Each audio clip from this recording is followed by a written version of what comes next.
for the power. Can't be scared when you're in the dark. You should never let the fear make you run away. Fire still burning for another day.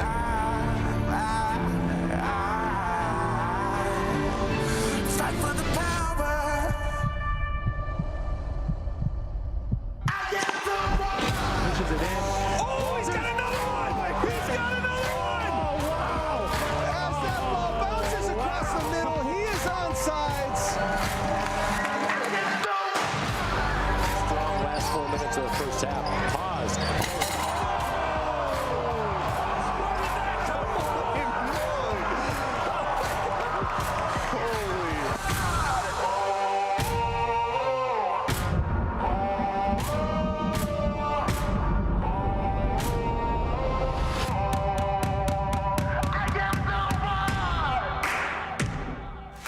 Let's go. Hey, when we get the ball back, punish them. Now place your bets on heaven. Your choice, your fall, your prison. Make no mistake, I'm your friend. Made from the cloth of 1,000 giants. I live a little danger. Ain't no In traffic with the and one. Going right, passing left. There's a touchdown pass to Strickland. raise your flag or even the score. Take your shot, ready for more. Surrender, there is no other choice. Set my soul free now. Light it up on fire. Bet on me, I got you. Pick a number. Madson with a block downfield. Breaks the tackle. Stiff arm.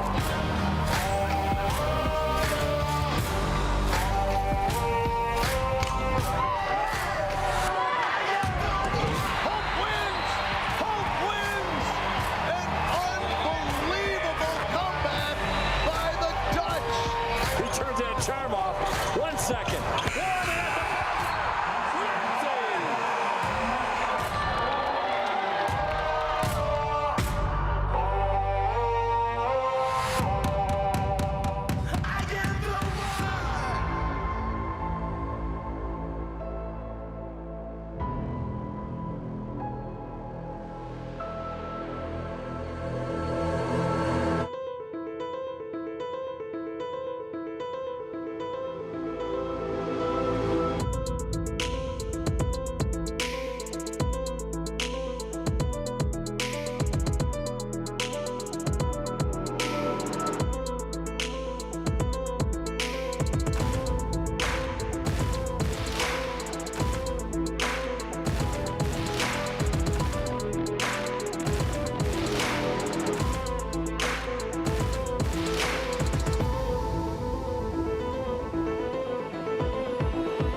Hey, if I do it, then I'm doing it to death. Oh, yeah. I'm influencing the ones that do it best. Oh, yeah. Started moving with the crew. You got a few, we got a slew. We trying to do what they said that we couldn't do. Oh, yeah. I ain't living with regrets. Ain't no limits, ain't no rest. Yeah. Want money, power, respect. I want more, I want to be blessed.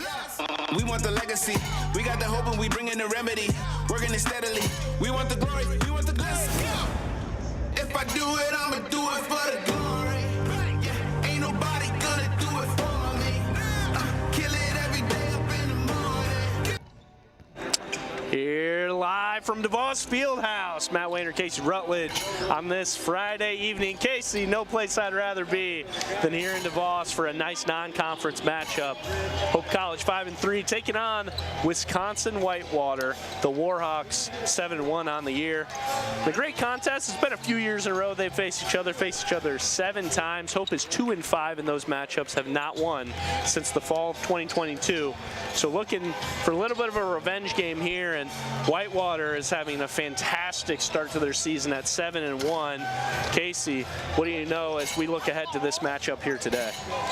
Yeah, Wisconsin-Whitewater, like you said, 7-1. It's been a tough team to beat. They lost their second game of the season and have rattled off a handful of wins all in a row before entering conference play. This is the third year under Coach Jared Wixer. He's been a part of this staff. He was assistant coach 7 seasons prior to that. But this is a team that is upperclassmen heavy heavy and a team that, while they return a handful, they struggled last year. It was a rare year for Wisconsin-Whitewater to be sub 500 last season. They were 11-15 overall, and so I think that's could be part of the reason as well as to why we see a team that has performed as well as they have, kind of yet to crack into that top 25, right. And it's because of more or less a poor performance from last season. Yeah, absolutely. And their only loss at 7-1 is St. Thomas from Texas, number 14 in the country according to D3 Hoops. I mean, a fantastic resume for them so far, but the WIAC overall really hasn't gotten a love in the top 25 so far, besides University of Wisconsin lacrosse, number 3 in the country right now. They're undefeated. But then you got Eau Claire as well, 10-0 on the season. They're just number 20 in the country. Platteville dropped out of top 25. They were preseason number 18. We saw them lose one to Hope last weekend. So as we see some of those WIAC teams, I mean, it's going to be tough. You had Stevens Point in there at 7-2, and you've got a fantastic conference. And I think, to me, Whitewater, especially after tonight, we're going to see if they're going to be one of the teams standing at the end of the year. I mean, historically, you see it both in football and basketball among the two top sports. But this is the state of Wisconsin that doesn't produce any Division II teams. And right. So you have feeder, essentially Division I, and then a lot of guys that could probably play at a higher division level come into the Division III scene and really, just make that WIAC conference so competitive. And all these Wisconsin teams, just big, tough, tumble, and tough to knock out. And you credit Coach Mitchell and Hope for always wanting, for 10 years in a row between 2005, 2015, they always scheduled that CCIW challenge. You always want to play either a CCIW or a WIAC team in the non-conference.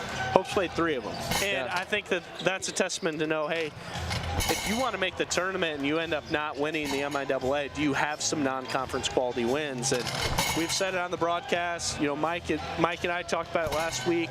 If you're in the MIAA team, you got to win the tournament. At this point, I mean, if you don't have the prowess as much anymore, sure, that's kind of been the ticket to success. These two teams, Casey, they do have a common opponent in Elmhurst. Hope lost to Elmhurst 66-71 on November 12th. And Whitewater was able to defeat them 88-72 pretty handily.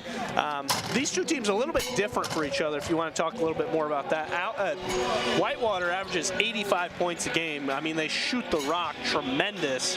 And Hope on the other end, just 71 points per game. And you were here against North Central. I mean, they couldn't buy a bucket. Yeah, it was a tough go last, what was that, on Wednesday. But it was a point in time where Hope had won 4 games in a row and felt like they were sort of cementing themselves into a rhythm and an identity altogether. And so I like this as a really good opportunity for Hope to bounce back for 2 reasons. One, because it was sort of this has an opportunity to be a get-right game. I think Hope has a bad taste in their mouth after Wednesday night's game. And listen, that was a complete anomaly, an outlier of sorts. I talked to Coach Mitchell just before the game, and he said, hey, I promise we'll be better this time. So it's an opponent you're going to have to be ready for. They have what I would imagine to be possibly an All-American, the junior 6'3" guard Colin Madson, who sort of leads the way for the Warhawks. Anytime you bring in a team with a player and a pedigree like Whitewater does, I think it's going to bring out Hope's best as well. They got another chance before this big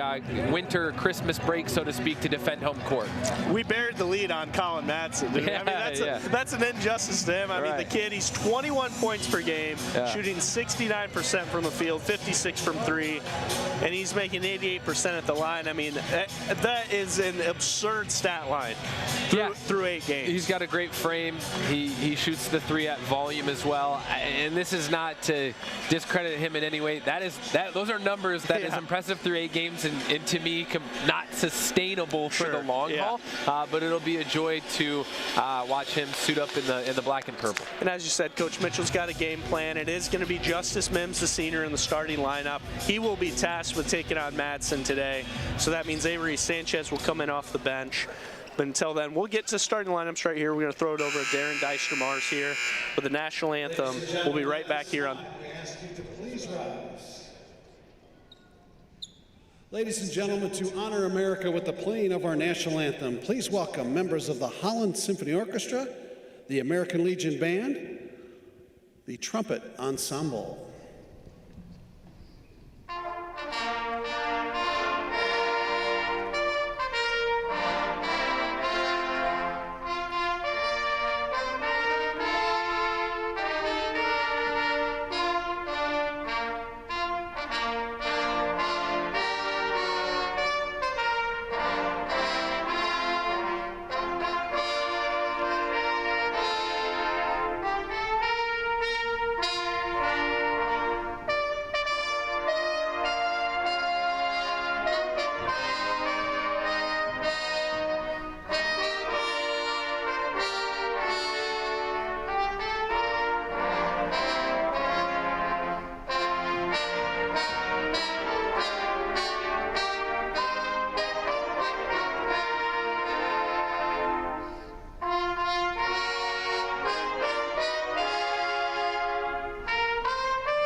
American Legion Band Trumpet Ensemble.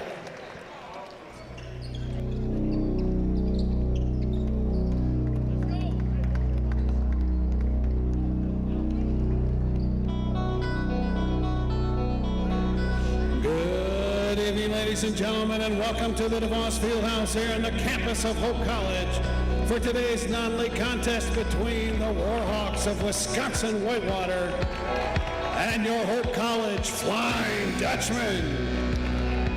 Here tonight's starting lineups. First for the Warhawks at 1'4", the 6'3" junior from Muckwonago, Wisconsin, number 15, Colin Madson. And at 1 forward for the Flying Dutchman, a 6'2" senior from Rochester Hills, number 10, Justice Mims. At 1 forward for the Warhawks, a 6'6" senior from Racine, Wisconsin, number 24, Richie Warren. And at 1 forward for the Flying Dutchman, a 6'5" junior from Shelby, number 24, Parker Hovey. Starting at center for the Warhawks, a 6'7" junior from Lake Villa, Illinois, number 21, Brock Marino. And at center for the Flying Dutchman, a 6'6" sophomore from Zeeland, number 33, Orion Yant. At one guard for the Warhawks, a 6' senior from Franklin, Wisconsin, number 0, Isaac Burgess. And at one guard for the Flying Dutchman, a 5'10" freshman from Grand Rapids, number 31, Brandon Cargill. And at the final guard spot for the Warhawks, a 6'1" senior from Muskego, Wisconsin, number 32, Luke Barra. And at the final guard spot for the Flying Dutchman, a 5'11" senior from Lansing, number 12, Marcus Warman. Head coach for Wisconsin-Whitewater is Jared Wixer. Hope College is coached by Greg Mitchell. Your officials this evening, Michael Kelso, Dustin Crawford, and Jimmy Jarrett III. So here, Casey, as we start heading up here for tip-off, I mean, to me, it's going to be how are they going to be able to stop Madson. Like you said, I mean, he's been absolutely so efficient so far this year through 8 games. You expect him to kind of come back down to earth, but looking at his game logs, I mean, one of the things is he just doesn't take too many shots. Like, he takes like 10 a game. No, I know. I was looking at that too, expecting insane volume from him. He's just done it incredibly efficiently. Yeah, and it's going to be important. I think it's important for Hope to start these first 4 minutes well and sort of get the game from Wednesday out of their system. Possession in the hands here, Hope College. Werman, right side, drive and kick. Mims, three-point try. Is off the mark, rebound by Hovey. In the hands, batted around there. Cargill gets it. Trying to get it back, and there's Yant going up and under. Looking for the foul call, doesn't get it. Rebound by Madson. The ball just kind of couldn't get in anybody's hands there, going back and forth, and here's Whitewater going the other way. Dribble handoff, here's Barra going to work on Hovey. Barra can score too, 24 the other night. Yeah, he can, and this is a three-point shooting team that's been awesome. They shoot 35% from 3, and how about that? Up and under is Brock Marino, the junior from Lake Villa, Illinois. And that's a tough guard for Orion Yant, who is playing, you know, the first time this season he started in, and so it's a tough draw for him, the big fella, 6'7" junior. We missed it in the pregame, Casey, but it is Kyle Blau. Yeah. He will be limited today. He's questionable. He may play 10 minutes or so. On the block by Hovey. A good rebound there, and he's going to be fouled. I think that foul is going to be on Richie Warren.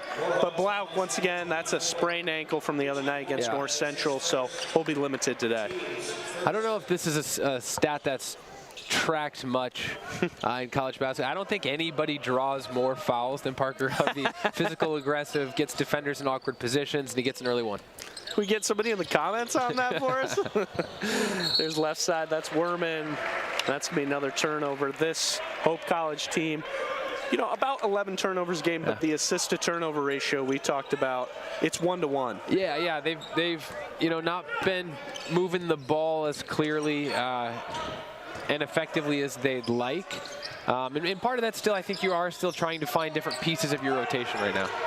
Whitewater here in the hands of Madson. Yant just steals it from him. Going the other way, here's Mims. Gets it out to Werman. Werman, three-point try. Off the mark, rebound by Cargill. Cargill with the lefty. Can't get it to go. Warren gets the board. Warman's struggled from 3 this season, but I was saying this on the last call. I really value the looks that he's got. He gets a steal here in transition, Mims, and he's going to get to the line. But I think Marcus Warman has taken that's a great shot right here. It's a nearly uncontested, gets himself in the position with a good pump fake, sets himself, and it's just long. I mean, it was right on target, a bit long, and so for someone like Marcus Warman, I hope he stays encouraged and doesn't let, you know, a shooting woe get to him over time. Right, and you can tell maybe through the first 8 games how that might have hurt him. He's just 26% from 3 so far this year, and last year it was somewhere hovering around that 31%. So as Mims gets the first one to go, but I mean, he's somebody, like you said, you want him to kind of shoot through that. Hope doing a good job early of turning defense into offense. I really thought in the North Central game at times the defense was lacking, but in their spurts to get back into the game, they defended well. They jumped passing lanes, and they created a lot of turnovers. So you like to see that early defensive effort. Yeah, I mean, really, when Whitewater has the basketball, that's kind of more so the matchup here. I mean, you expect if Hope can find a way to be able to keep things, yeah. Here's Cargill for an easy 2, gets it to go. But this is the recipe for Hope, right? I mean, win a possession on defense, get an easy bucket going the other way. Yeah, so, I mean, that's got to be 3 turnovers already that Hope has forced. Here's driving in, that's Burgess, and Yant just blocks it again. And a guy who, here he goes in transition. That's no foul, and they're going to get an and one there. And I love that. It's a great defensive play by Yant. He hustles down 84 feet of court, and he was yelling for the ball at the top of the key. You have to reward the big man when he defends like that, gets to the paint, gets a bucket. If you're not the biggest Yant fan, Casey, Yant has you written all over it. Yeah. He's big, endless motor. Doesn't need the ball to be able to be effective. 5 points in 7 minutes last game against North Central. He misses the free throw. Parker Hovey, send it in. That's a man's jam. Wow. Come on, big fella. Hope's up 8-2. Going the other way, here's Whitewater. They just get punched in the mouth in these first 4 minutes. Warren driving, settles for a 2 off the mark. He'll live with that. Yant gets it to go. But what I was saying about Yant, it was 7 minutes of action. He scored 5 points, had 4 rebounds, and I thought he came in and knew his role really well. Parker Hovey answers the bell, Casey. Come on now. I think it's just the second 3, might be the second 3 of the year made for Hovey, but he took a shot wide open, no hesitation, and big to see Hope get a 3-point shot through the net. 11-2. Hope needed this. We talked about this a little bit in the opener of, you know, a matchup where Wisconsin-Whitewater, you would argue, maybe the favored team in this moment, but Hope, I mean, Coach Mitchell made it very quick but very clear when I ran into him, we will be better, and I just love this start for them. Absolutely. Coming in at, oh, wow. That's Charlie Howell trying to get his jersey on. You don't see that. That's why it's D3 Athletics. Cargill the other way, and 1. Yeah, here they go. Wow. Cargill coming to the free throw line. Seemed pretty ticky-tack to me. I know Coach Wixer didn't like that call. This is a, I can't stress enough, a night and day difference in terms of just the feel and the energy and just the way, the urgency that Hope was playing with 2 nights ago. It was a mostly subdued crowd at DeVos Fieldhouse. There's no students in action today because of Christmas break, and it sort of felt like Hope was mimicking that energy. This is a one-of-one start for the Flying Dutchman. You wonder wouldn't you love to be a fly on the wall at practice yesterday? I mean, get absolutely ribbed. Yeah. And they showed up ready to play here. 14-2. What a start. We haven't seen a shot attempt from Madson yet. And that kind of goes, I think, Casey, we'll stay right here with that first media timeout. 14-2 is the Hope lead, but like you said, Madson hasn't taken a shot yet. That's the kind of thing to me. I think he's just efficient. I don't think he wants to come outside the offense. Sure. I don't think he wants to do too much. Look at the other guys they got. I mean, they fill it up kind of from everywhere, CR. I mean, yeah, 4 guys who score 8 or more points, some of which are coming off of the bench. We said this earlier, but Luke Berra is a nearly 50% free throw shooter and a little bit less volume. 3-point shooter? Yeah, sorry. On a little bit less volume than Madson, but still plenty enough to show that this guy can shoot the rock. You've got another 8 to 8 points a game from Vergas, the other senior on the team. Richie Warren's going to come off, or we've seen early action from Richie Warren. He's another 8 points. So there's definitely balanced distribution, but right now they're just, I mean, Whitewater not able to get into anything offensively. Right. I mean, huge credit to what Hope's been able to do so far. I mean, punch them in the mouth, get up 14-2, but for them defensively, I just see them taking away. They're coming over every ball screen, too. Yeah. I mean, making things really difficult for Whitewater to get a step. And that was something a few games ago I saw against Platteville. They would get settled into drop coverage a little bit, and then when three-point shooting teams just made it hurt for stretches. Yeah. Last game for Whitewater was the first time all season that they weren't scoring in the mid-70s or 80s, and we saw Whitewater pulled out the win 64-60, but in a game that they shot just 3 of 20 from 3. So here we got 15:59 to play in the first after that first media timeout. 14-2 Hope College lead. Here at the free throw line, Brock Marino, the junior. Like you said, Casey, I mean, just a totally different team that showed up here. I mean, I looked at that North Central box score. We talked the other day, and you were like, they could have shot worse. Yeah.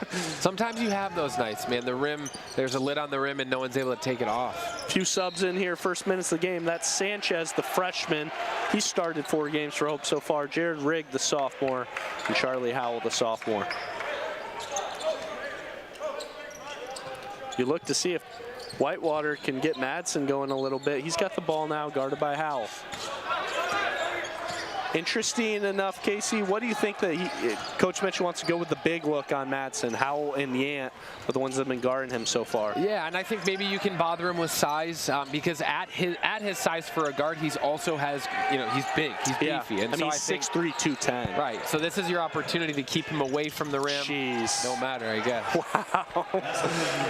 I got a throwback name. That shot reminded me of, it was a Ripon guard named Ty Sabin, 2-time All-American. Sure. Yeah, he was really good. I saw him on this court go for 42. Yeah.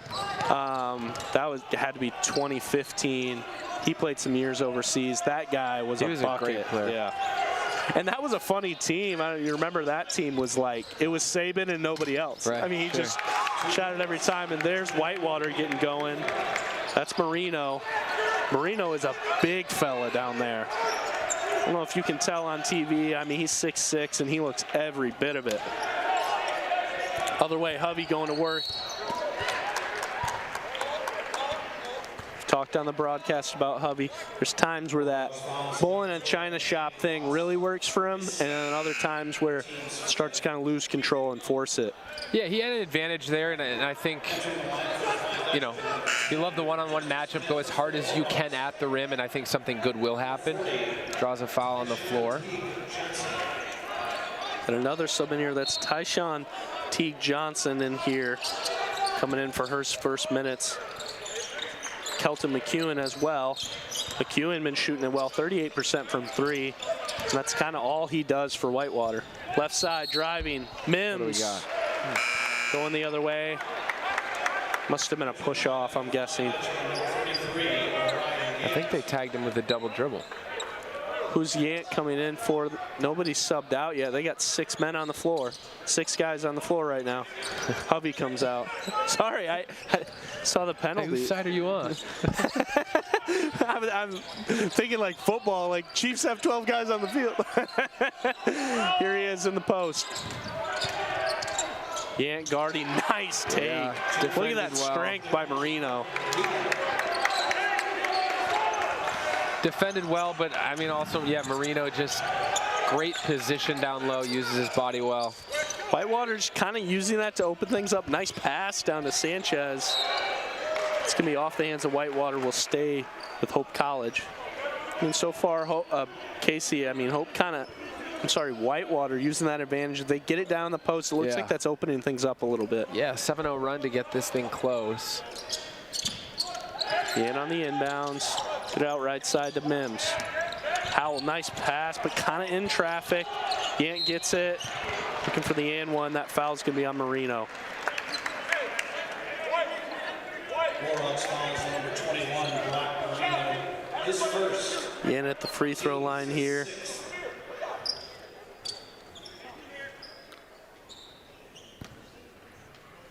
Just 66% so far this year, and he's missed both of his opportunities so far at the free throw line. Hope College here. We got 13:44 to play here in the first, if you're just joining us.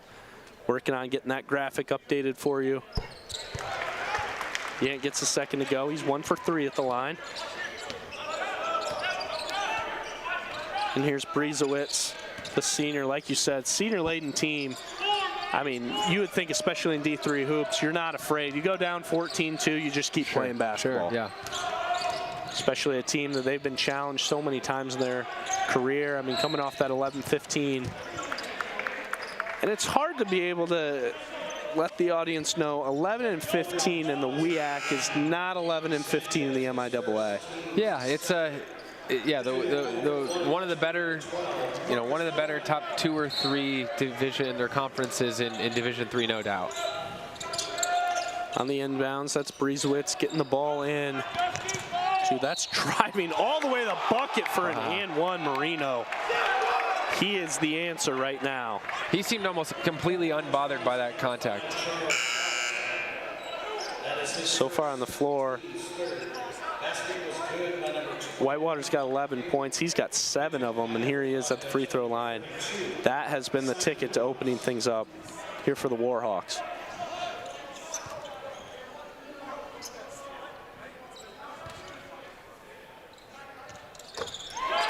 Nothing but net on the free throw. Sub in here. Marino's going to get a break on the bench. And that's Rashad Rogers checking in here. He's a freshman. Coming to spare the big man who's been awesome so far through the first 6 minutes. We got 13-11 to play here in the first. Werman driving. Left side, gives it up. There's Sanchez trying to come around the ball screen. Right in the hands of Rogers. Bad pass by Sanchez. Dribble handoff. Here's Briezowitz going the other way. Trying to get the ball off. That's McEwen. On the left side, see if they can go to work again. Newhouse checks in his first minutes of the game. He's tasked with guarding Rogers. Let's see who that foul's on. We get it on Charlie Howell, the sophomore. And this has been a good push, a competitive push by Whitewater. And Hope, I think, alternatively on the other side of the basketball is just they're kind of white knuckling this lead, almost like we have it. What do we do with it? Yeah, you can tell that, CR. I mean, the offensive possessions are getting a little stagnant again. Doesn't look as much like they really know what they're doing. Newhouse, get on that closeout, my man. On the drive here, nice take right there. This is a big and physical, Johnson. A big and physical team. We saw in that other possession, that's Kyle Blau. We said nursing a little ankle sprain. It looks like he's gonna be all right. He's coming in right now for his first minutes. Newhouse right side, driving on Teague Johnson. Gonna get him on the push.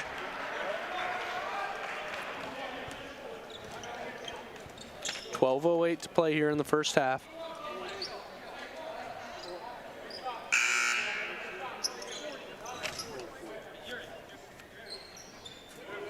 Warhawks fouls on number 40. Tyshawn Teague Johnson, his first. Another sub here. That's Brady Miller, the sophomore, checking in for Hope. That's Sanchez coming out.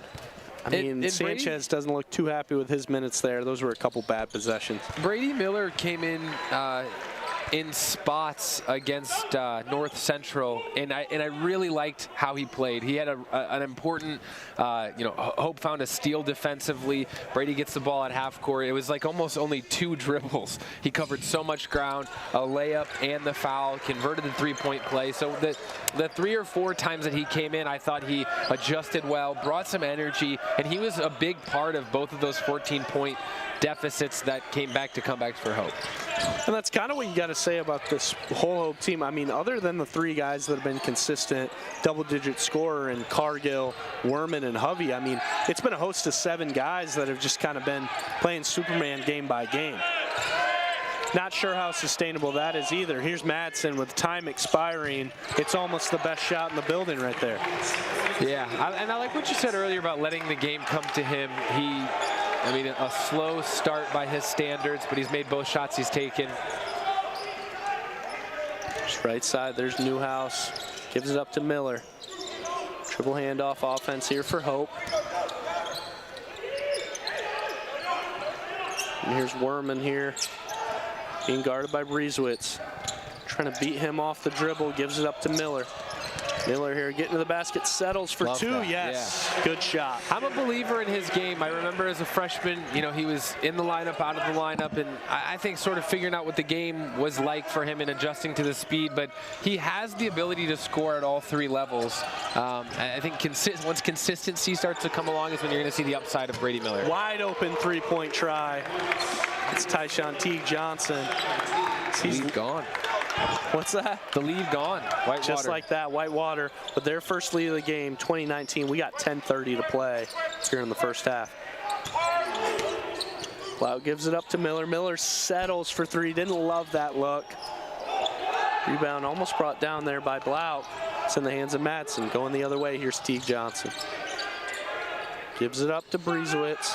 Breezewitz, big mismatch there on Blount. Beats him easily. Wow, and they save that one. And here's Teague Johnson just fighting for it. The strength, man. Yeah, I mean, just yet another player for Whitewater at 6'5". But I mean, they're huge, man. Yeah, it's not a lanky 6'5". I mean, all of 230 pounds maybe. Jeez. Another good look there by Brady Miller. Check. Yeah. That's so hard. That's so hard to be able to consistently hit that, uncomfortable 15-footer. To me, that describes putting time into the gym, working on the craft, because that's not a shot that comes natural for a lot of guys. Right. And that's kind of what we've seen from Brady since his freshman year. I mean, they're just in spurts for 4 minutes at a time. He has the ability to put the ball in the bucket. And right now, there's McCune. That's foul there by Mims on the body. 22-21 is the Whitewater lead. I think if you'd have told me 30 minutes ago, 22-21 with halfway through the first half, I would have signed up for that. Yeah. Yeah, I mean, after a 14-2 lead, but CR, let's take a break. We'll talk about it when we get back. We got 9:21 to play here in the first half. Sports, like healthcare, requires commitment, teamwork, and excellence. That's why Hope College selected Holland Hospital and Shoreline Orthopedics to provide athletic training and physical therapy for all Hope College athletes. Get the care you deserve. Trust the team that exceeds expectations. The Holland Hospital and Shoreline Orthopedics Sports Medicine Collaborative.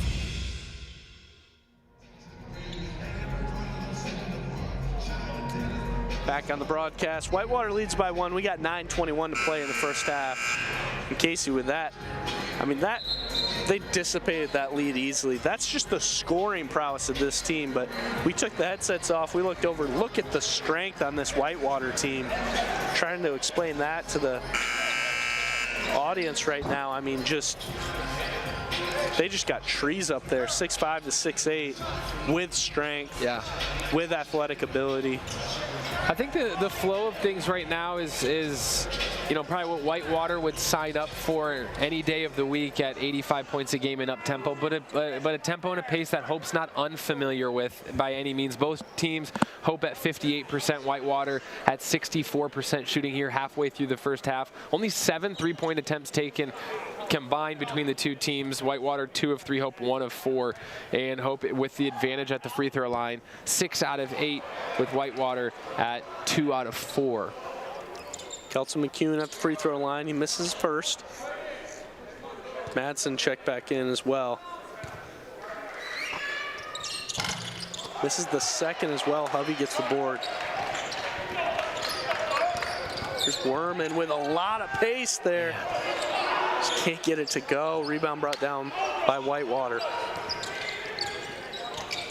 Going the other way, there's Barra, settles for 3 and 1. Foul's gonna be on Brady Miller. Nothing but net on that. And it was a tough contest by Miller. I'm very surprised that that shot went in. Darius Chestnut checks in here. You see the replay. Let's see if we get that hand. I just didn't give him room. I think he might have been on the lower half. Didn't give him room to land, probably. Barra makes it a 4-point play. Whitewater now with a 5-point lead. Luke Barra has had 2 games this season at 20 points, 24 the season high for him, and 19 he had last game. Jeez, Cargill from Steph Curry land. And check it in here too, that's Carter Bishop, his first minutes. I mean, Coach Mitchell right now, I mean, sending everybody out there. I mean, they are just trying to get stops, get stops, get stops. I mean, that's the name of the game. I can see it. There's Barra trying to go to work, cross court. That's to Chestnut, left side. Up the key with the ball is Richie Warren, driving, going to work. And he gets his own tip in, just too tall. Yeah. Here's Hovey. Dribble handoff here to Cargill. Cargill gives it up to Yant. Handoff there to Werman. Hovey trying to go to work on Warren, driving to him. Werman getting some room to work for 10 feet. Yes. That was a basket that felt like Hope needed. Felt like they needed it, and they got it. And that mid-range has been way more open for them than anything else. I mean, look at this. Yeah, just the hustle is unreal. Gets it to Werman. Can't get it to go. Finish. Bishop finishes. Good finish. Come on. Gritty. Hope has taken, it feels like one of Whitewater's best punches, and they've responded with a jab of their own. That will get you on your feet. I mean, that hustle play by Orion Yant. You love that. Yant trying to go for the block there, but they get it over the trees for an easy 2. Rashad Rogers. Whitewater maintaining 2-point lead. We've got 7 to play here. Going down to Yant. Yant up and under with strength. Come on.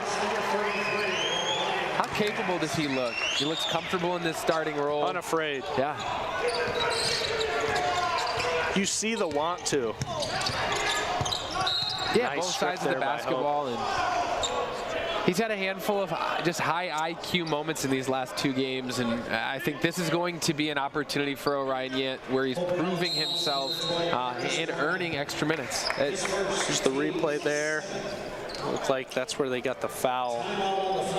So we'll take a break here. We'll be back. They're deliberating that foul call. Looks like 30-30, 6:51 to play here on the Anchor Network. Hope students are challenged to dig deeper. They're challenged to find their calling and shape their future. They're taught to empower their talents, chase their dreams, and encouraged to make a difference. The Hope student body is ready to change the world.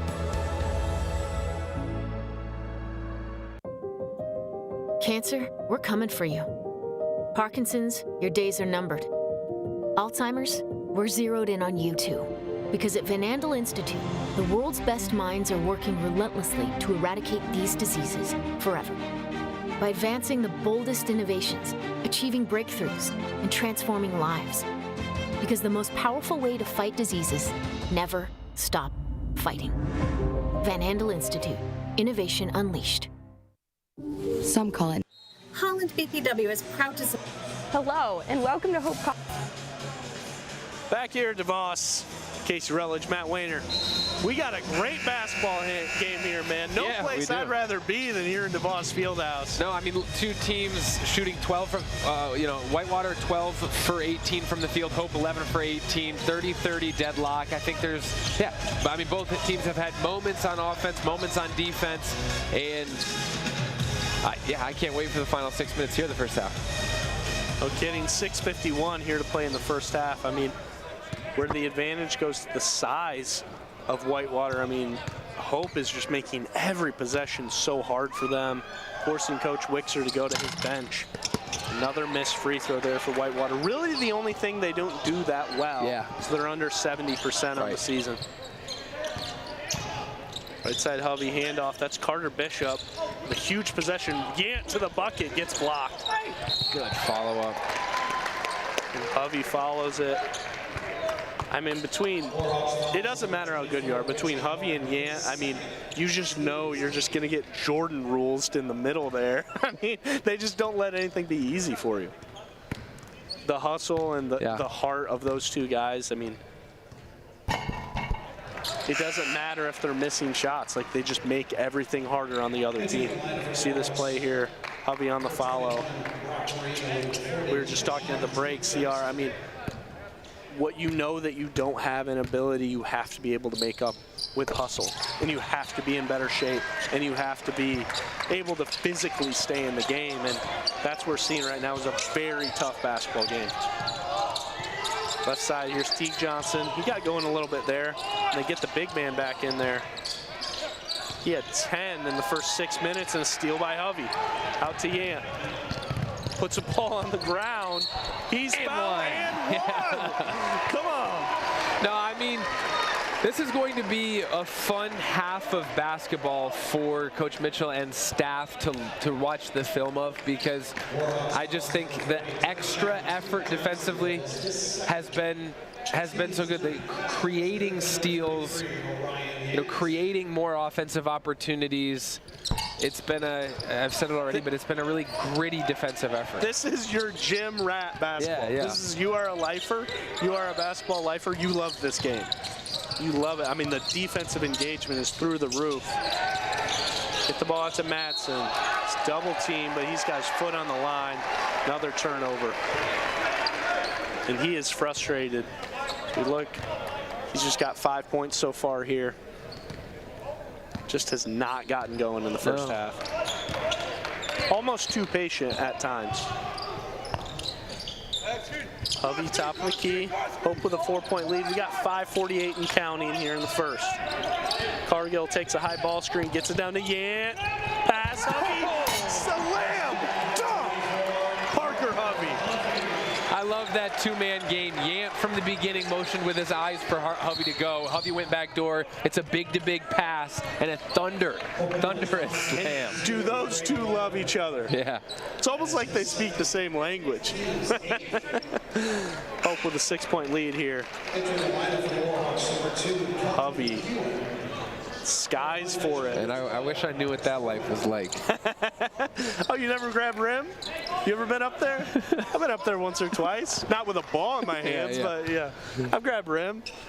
Or when you're younger, you say you grab rim, but really you grab net. Yeah. Bear at the free throw line gets first to go. Or my claim to fame would be like, the rim is broken. It might be down 2 inches. You crank it down with the old Gorilla rim. You tell everybody it's 10 foot, it's 9.5, and you flush it. Make sure the high school take video for the high school basketball coach to see.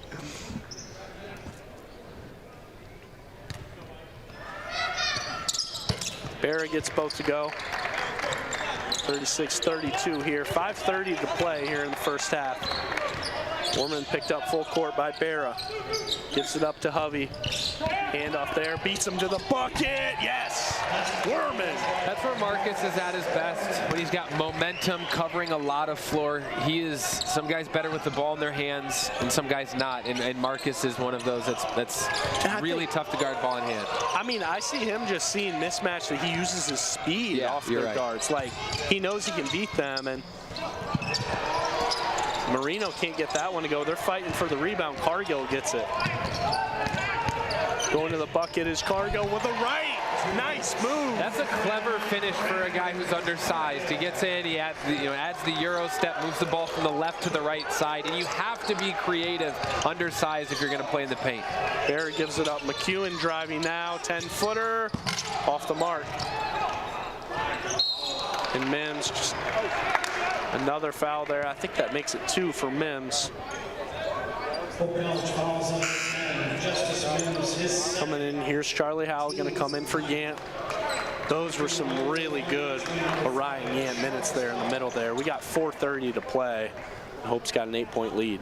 Hope's played 12 guys in this first half, and I think that's such a credit to preparation to be able to not only build a lead, but to lose part of it. Now you've built it up again to 7 or 8 points, and to be doing that with so many guys who have seen minutes is really impressive. Yeah, and I mean, when you have a chance, like we were able to talk to Coach Mitchell a little bit. I mean, he's still figuring out who guys 4 through 10 are. Sure. You know what I mean? Like that's still up for grabs in a lot of ways. And when you have that much competition, I mean, that's a really good thing for a team. Gorman gives it up. That's Jared Rigg checking in now. He's left side. Cargill deep 3. Yeah! Everything feels good for the Dutchman. That guy's got to find a way to shoot it more. I love the confidence. I love the range, the mechanics. It always looks a little bit better watching a left-handed player shoot than a right-handed player. It does. Absolutely nice cross-court pass there. There's T. Johnson trying to get it down to their trees. McEwen settles for 3. Good what a look. game.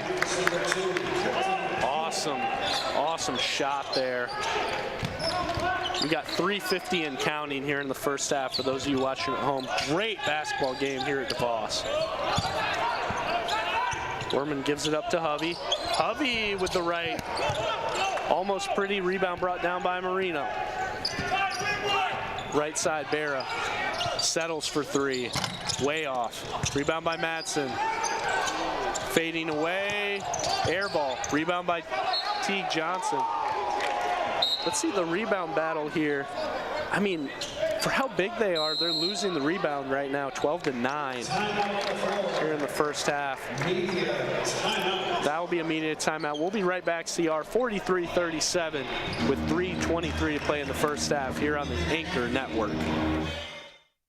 Gentex is a tech company supplying electro-optical products to the global automotive, aerospace, and fire protection industries. With focused competencies in design, vision, displays, software, and more, we're always looking for engineering talent. For our direct hire hourly production positions, we run open interviews Monday through Friday from 8 to 5 at our 58 East Riley facility in Zeeland. And our facilities, benefits, and culture are everything you'd expect from a world-class employer. Now's the time to join Team Gentex.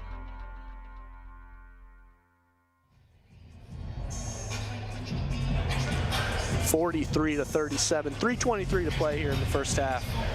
Casey, things that you see, what was Whitewater able to do there in the last 8-9 minutes that gave them the ability to come back in this game as Hope responded? I think the big thing is they didn't panic, and they know they have, they run some pretty good sets, and they have guys capable of scoring, and just were, I think shell-shocked a little bit to start this thing. Now, I want to give Hope credit because you built the lead, you lost the lead, but then it takes resolve to be able to stay in it. Also on your end, not panic, and I think the last, really this entire 17 minutes of basketball we've seen so far has been at a really high level. It's been fun to watch. Can't wait for the next 25 minutes to go here in this basketball game because it's a treat. There's Madsen for 3. Off the mark. Who are they going to get there? I think that's Marino. They got Marino on the push, it looked like. He didn't like that call. Now, we're in the 1-and-1 now, here with 3 minutes, 19 seconds to play. Gorman at the free throw line, here up 6.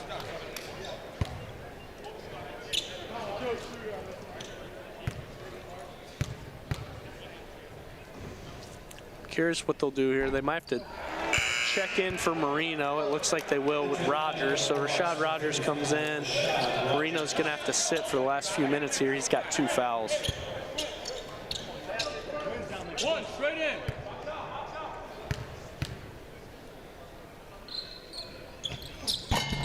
Gorman misses both. Madson gets the board, gives it up to Barra. He's been heading up offense there. Coming off a ball screen. McEwen looking for it, and I think they got Rigg. Hope College fouls number 20, Jared Rigg, his first. So now Whitewater in the 1-and-1. That's McEwen at the free throw line.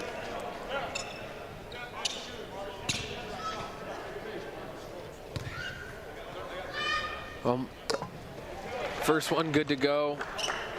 13 points. It's a big half and a career high in a half for Brennan Cargill. He leads the way for the Flying Dutchman. You've added 9 from Parker Hovey and 7 from Orion Yant. Handful of other Dutchmen have scored, but I mean, yeah, you're gonna see points tally up when you're into the 40s here, still with 3 minutes to go. But a really impressive game by the freshman. Absolutely, and they're trying to get him going here. He gives it up to Rigg. It's now Whitewater like white on rice. Cargill, Werman. I just almost don't. hits it. Some things aren't fair. I mean, that thing is halfway down for Marcus Werman. Just cannot find any luck. But you need him to keep shooting because you've seen it too many times. What was that, you and I on Wheaton a couple weeks ago?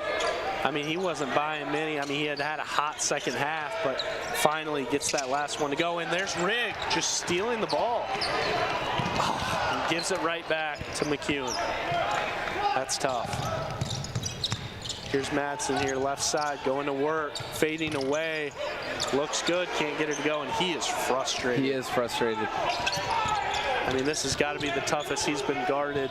Cargill, deep three, ill-advised. I think it was off the hands of Madson, but it's going to be saved. Here's in transition. They're going to say that's off Rigg's leg, so it will stay here with Whitewater. Yeah, Madson, you said it, but Madson does look frustrated, and I think it's part of that could be a product of he has had almost everything go his way so far this season. He's shooting almost 70% from the field as a guard, but I think it's so important as a skilled player to be able to hang in there mentally and not let the opposition know that you're struggling. Yeah, and that's one of those things. I mean, I was thinking in the pregame is there's Barra for 3, can't get it to go. Madson, and that's what you love. I mean, to stop there, see, I mean, Madson can't get it to go. Keep fighting. Just keep playing basketball. Skies for a rebound, gives himself another chance. And it's not about you at that point. It's, hey, the ball's not falling for me, but there's 4 other guys here I got to fight for. So you love that he's going to battle Cargill to get that board. You got to think, man, I mean, it's the kind of thing where when you, if you're Hope, I mean, they just, other than St. Thomas, they just haven't really played a super tough opponent. I mean, you could argue Elmhurst, they've had a decent year so far, but like, this might be the first, like, very good defense that they've played. And we can talk till we're blue in the face about what Hope has not been able to accomplish on the offensive end, but for stretches, it's been good enough to be winning basketball games. And hats off right now to Coach Mitchell and his team for what they've been able to do defensively to keep him in check. Sanchez, right side. And we're going to say and one, because that was off the hands of Rashad Rogers on the goaltend. And I like the way that Sanchez attacked there. It was off of a miss, and how quickly Hope got down the floor to take advantage of lack of defensive positioning. Got a chance to go to the free throw line. You know, you've been here on the call for a handful of games. What have you seen so far from Sanchez that you can see that he's continuing to blossom into one of the top guards here at home? Yeah, I mean, he's really athletic, and to just be able to be on the floor, to seem composed, to be available as a freshman, especially, I mean, at Hope, that's hard to do. That's hard to do, and so I like bits and pieces of his game all around. I mean, to me, his calling card, that is a nice move by McEwen to get that to go. Now Hope with a 3-point lead. Who else? There's Miller with the left hand. He's got nice so much flash to his game. Here's Whitewater now going the other way. I was saying the calling card there for Sanchez. Platteville game, 57-51, Hope leads. He just dots a three from deep to go up 9 and put the game away. And it's like, wow. It was early shot clock, ill-advised. He gets it to go. But he's a scorer. I mean, he's from high. I mean, he leads his high school career as the all-time leading scorer, and so he's had a lifelong ability to score the basketball, and it's transitioning pretty well in his freshman campaign. Here's Hubby at the free throw line. You saw that replay. He just got knocked in the face a little bit there. Misses the front end. I mean, that is unlike Hope right now. 9 for 15 from the free throw line the first half. Very much so not like them.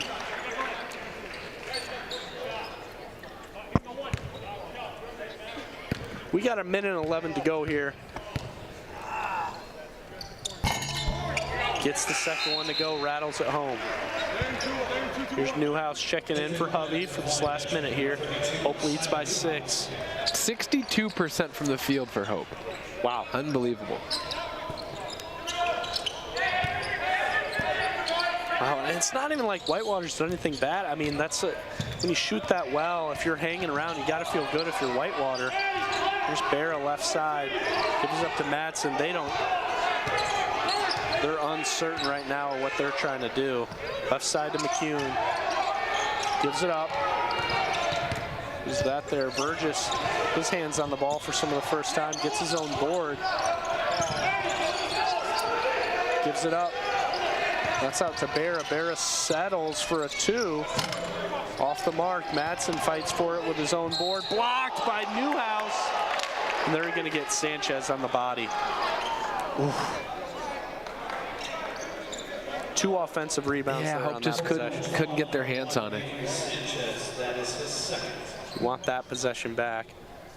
Sanchez with 2 fouls. Imagine that's going to affect his playing time in the second half, but love the way that he's been able to adjust his last few minutes. Madson gets the first to go. See, there's the Barra 2. Madson fights for it. Yeah. 31 seconds to play. There's 1.7 between shot clock and game clock. So Hope can just about bring it down to the end, and I imagine that's what Coach Mitchell's going to do. He's going to take a timeout. So we'll see what this last possession Hope College draws up. We'll be right back here on the Anchor Network. Are you thinking about buying, selling, or refinancing? Your title agency matters, and you have a choice. Lighthouse Title started in Holland, Michigan more than 20 years ago and has grown to over 45 locations. We are proud to be local in these communities. Visit Lighthouse Title for more information and use our online widget, Louie the Lightkeeper, to chat with someone today about how we can help you close on your new home.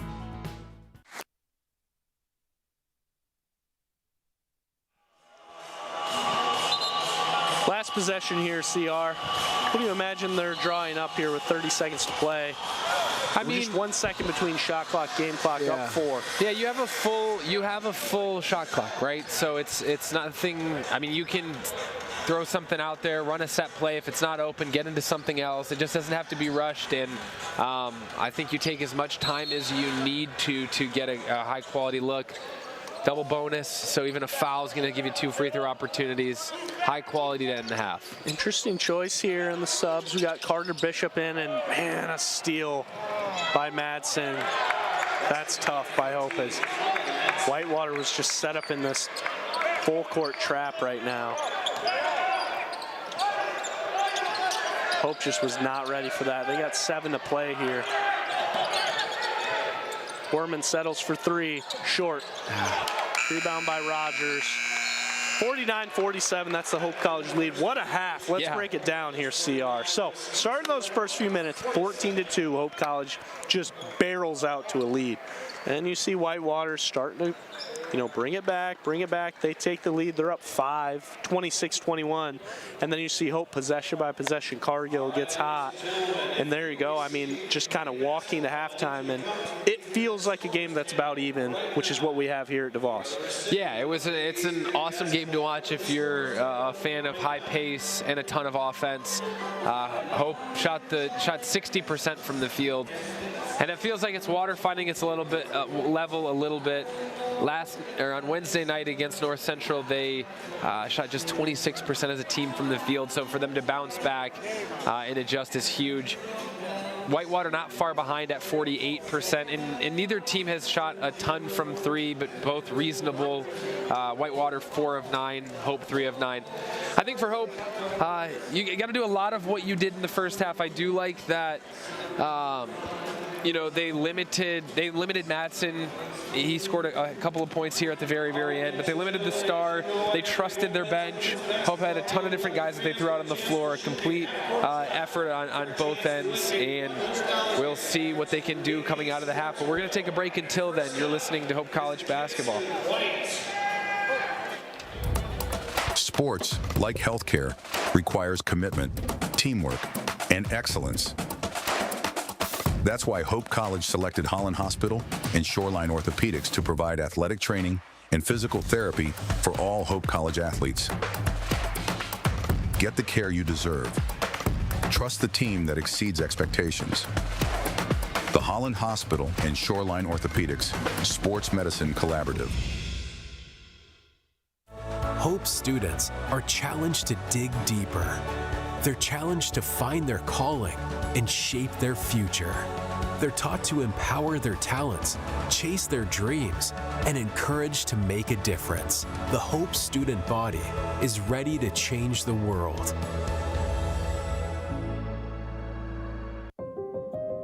Cancer, we're coming for you. Parkinson's, your days are numbered. Alzheimer's, we're zeroed in on you too.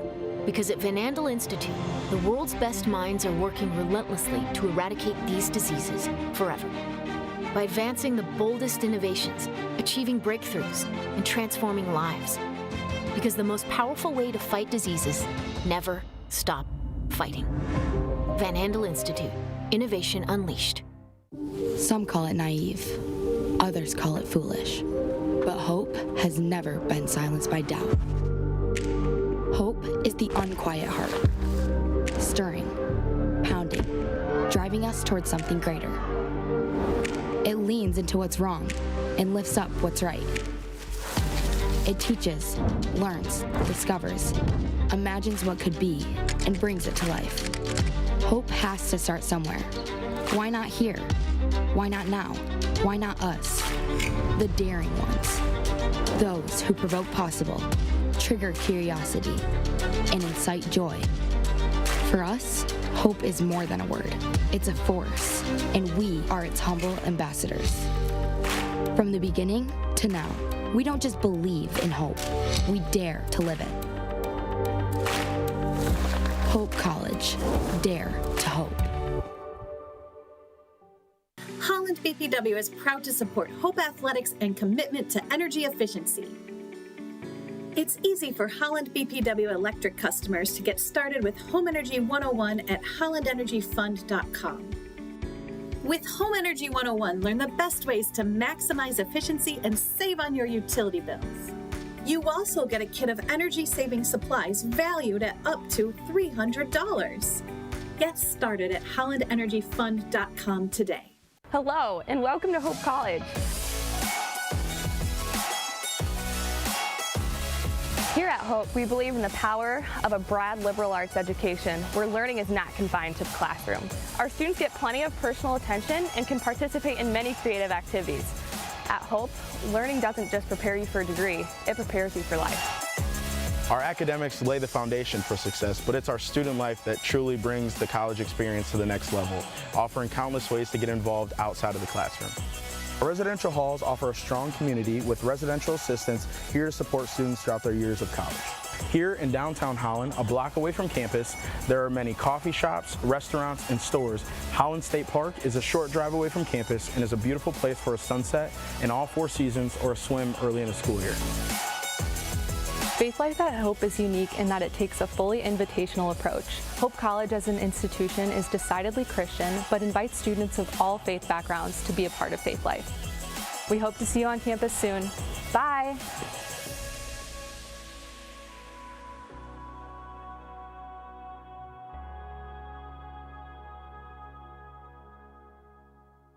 Are you thinking about buying, selling, or refinancing? Your title agency matters, and you have a choice. Lighthouse Title started in Holland, Michigan more than 20 years ago and has grown to over 45 locations. We are proud to be local in these communities.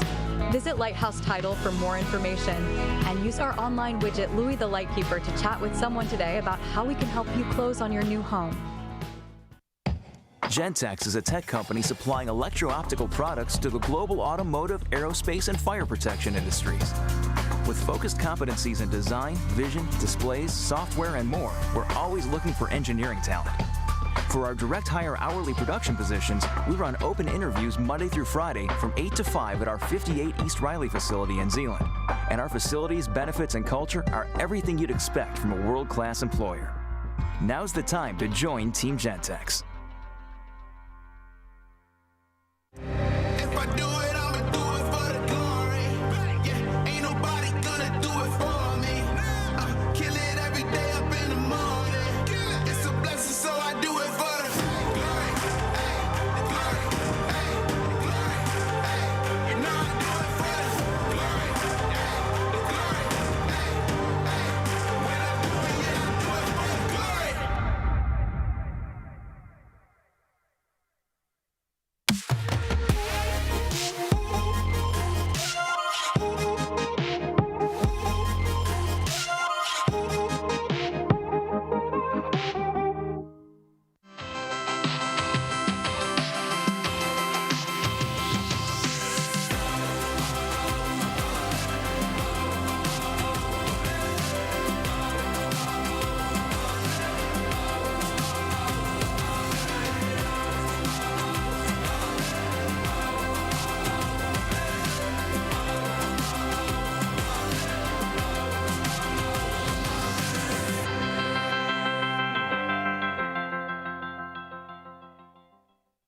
Yeah, my name is Travis Williams. I'm the CEO of the ODC Network. I graduated from Hope in 1998. I studied biology, and then I also played football.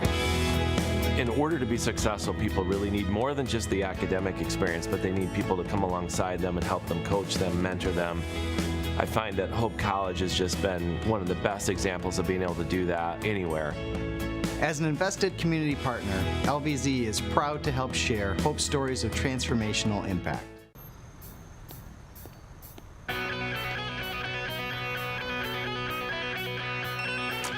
As darkness gives way to light, before backpacks are zipped and the first class begins, grateful hands are already at work. Every act seen and unseen is done to bring hope. Bolts tightened, lessons planned, floors mopped, cookies baked, baked and baked and baked and baked. So many cookies. But these acts are not without purpose. These are the little moments that build hope. Lawns mowed, light bulbs changed, prayers spoken, phones answered, minds challenged, kindness shown. This is how we keep hope moving, with warm smiles, open doors, peace of mind, and a campus that shines. Because within these walls, the next generation of hope bringers is being formed. And it's our privilege to make this place a home they can be proud of. So to all the ones who make this place what it is, thank you. And go Hope.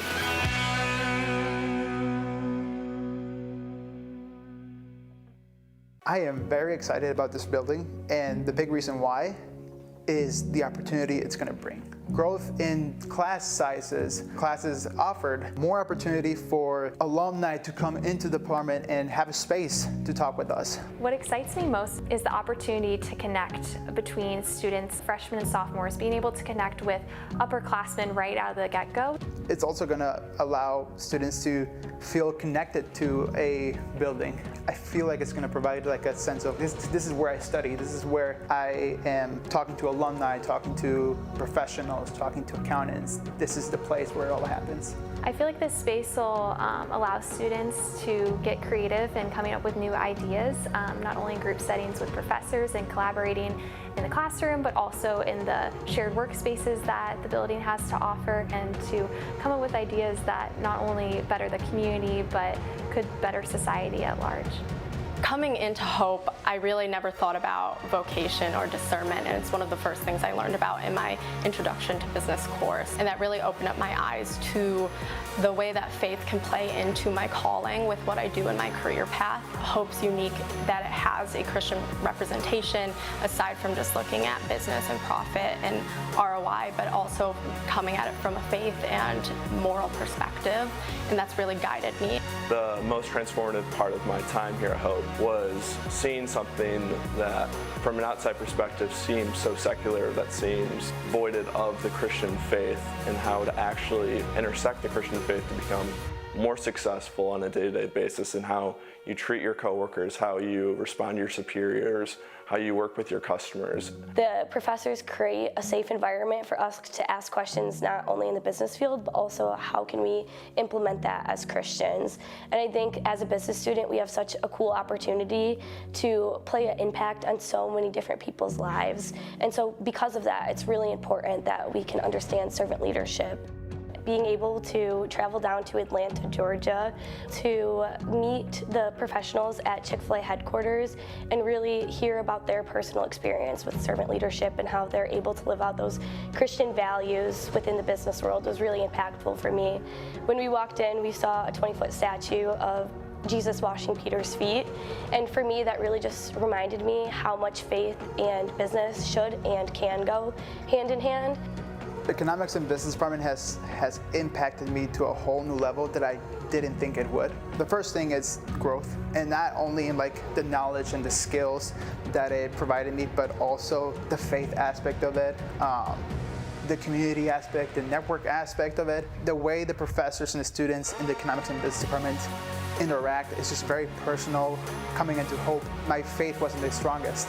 And after 4 years later, it's the strongest it's ever been. I feel like I would describe the business department attributes in terms of excellence, in terms of curriculum, but also their care and compassion for their students. And I feel like that comes through, and hopefully will come through as community members come into the business building and interact with students there, and get to see those relationships up front. It is such an important time right now for receiving a college education, especially what Hope stands for and their mission to create an excellent but faithful student, and I think that's exactly what the world needs right now. I'm personally grateful for the people in the community who are willing to extend their generosity to the Hope Business Department in making the building a possibility. This is something that has been dreamed about, and to be able to turn that into a reality is really exciting. And as a student who is going to be leaving, I can really reflect and say that knowing that there are people in our community who are willing to take a chance on us and to invest in our future and the future of a Christian institution who's prioritizing business makes me grateful and solidifies that I made the right choice coming to Hope. I chose Hope in the Business and Economics department because I could sense the care that faculty and staff had for their students, and this building really just represents that it's not just Hope faculty and staff who care about our students, but it's also people out there in the community who are willing to invest in future generations.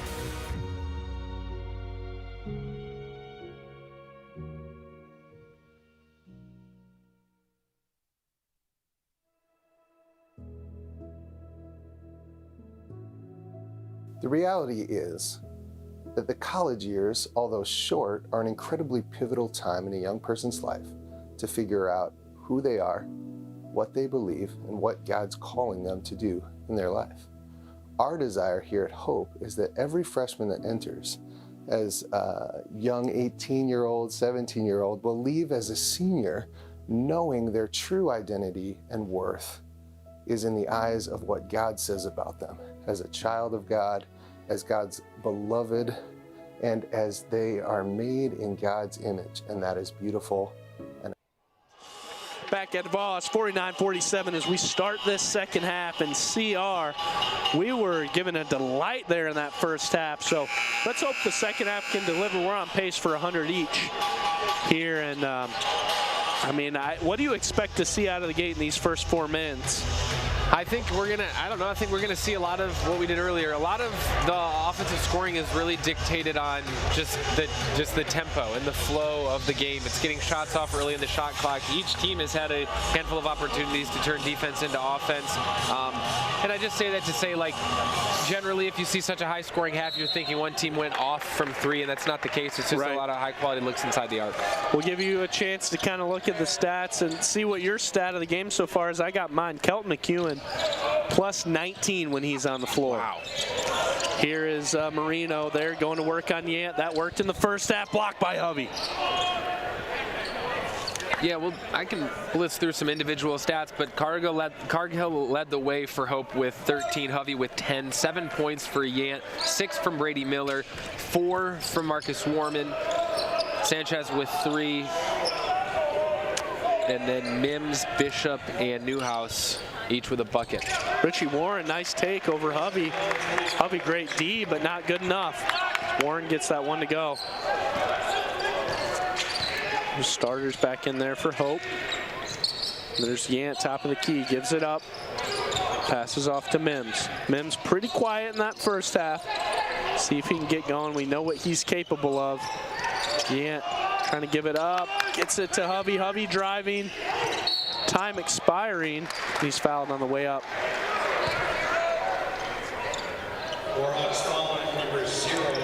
It was pretty balanced for Whitewater as well. You have Madson, who scraped 11 points, 10 points out of Marino, 9 points out of McEwen, 6 points out of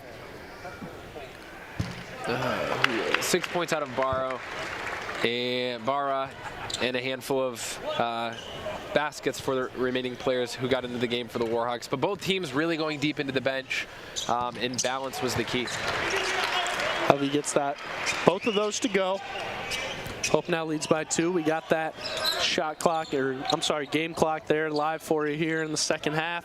It's Warren left side, gives it up to Barra. Right side, here's Madson. We said he was quiet. He had 11 in the first half, so halfway to 22. 21 is his average. Warren going to work, can't get that to go. Nice board by Vergis. Yeah. Really good hustle. Undersized, but hustles, skies for the rebound, and makes Hope pay. Little slower pace here for both teams. Start off this second half, going possession by possession, been late in shot clock for both teams. Yant trying to give it up, gives it out to Mims. Mims driving, going to work. Just gives it up, and it's brought down by Barra. Barra with pace going the other way.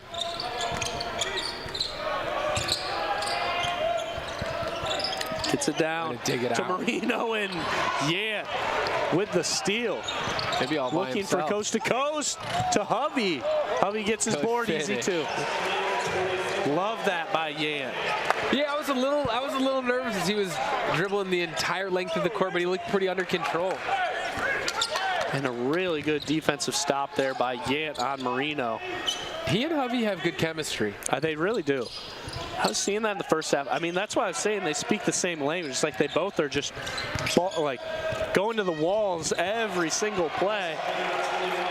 That's a nice bucket there to knot it up here.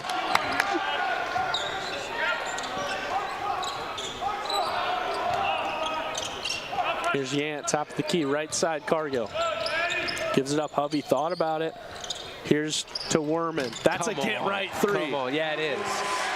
He's had too many good looks and shot the ball too well to be as dry from 3 as he has. It's a relief and deserving to see that go. And you gotta love he just didn't hesitate. Just kept shooting it. Yeah. And that's a steal by Hovey, but off his foot on the way out, it looks like.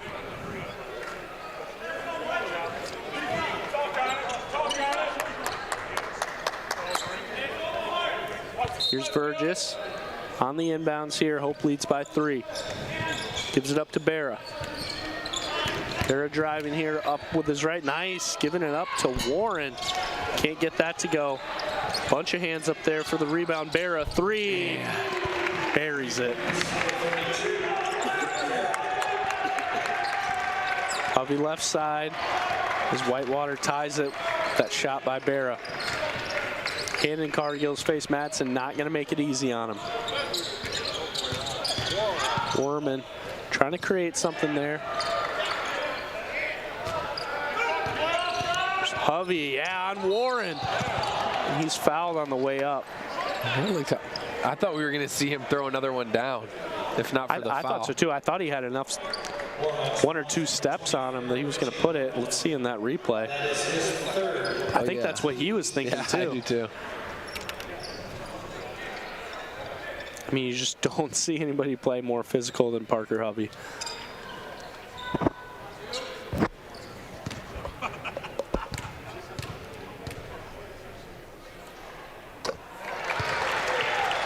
First one, nothing but net. And breaks the tie, 57-56, Hope.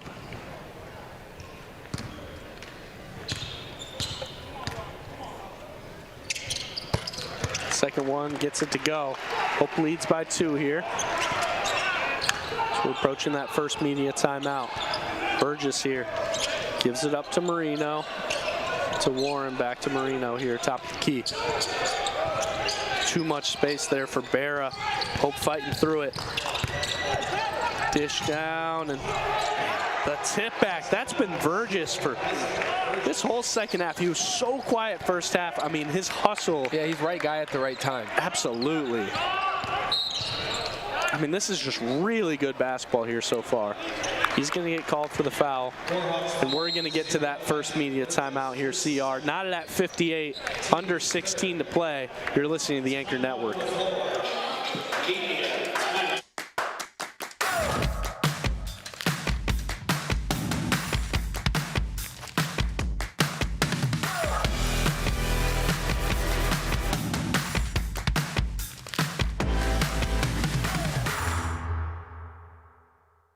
Holland BPW is proud to support Hope Athletics and commitment to energy efficiency. It's easy for Holland BPW electric customers to get started with Home Energy 101 at hollandenergyfund.com.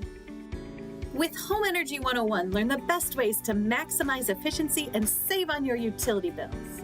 You also get a kit of energy-saving supplies valued at up to $300.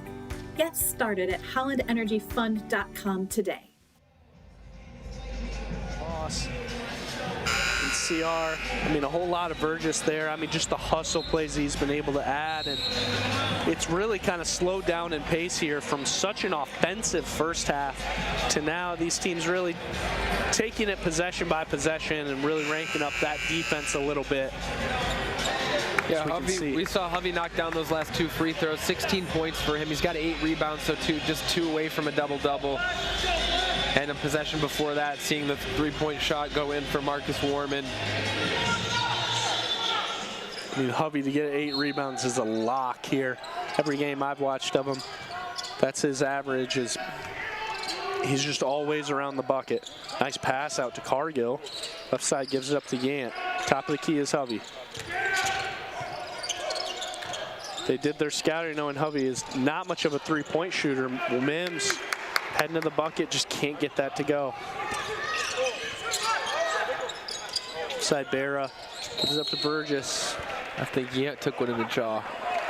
But they're going to get Yan on the foul, it looks. Not sure if we can get that one on replay. I think Yan just his first foul. He might have been holding him back or something and then just got elbow on the way back. Newhouse checks in. And Howell checks in.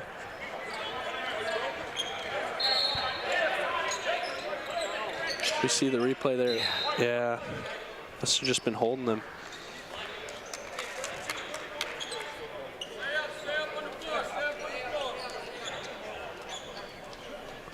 We're going to get a little review here, so we will stay right here, CR, as refs are calling for an official review.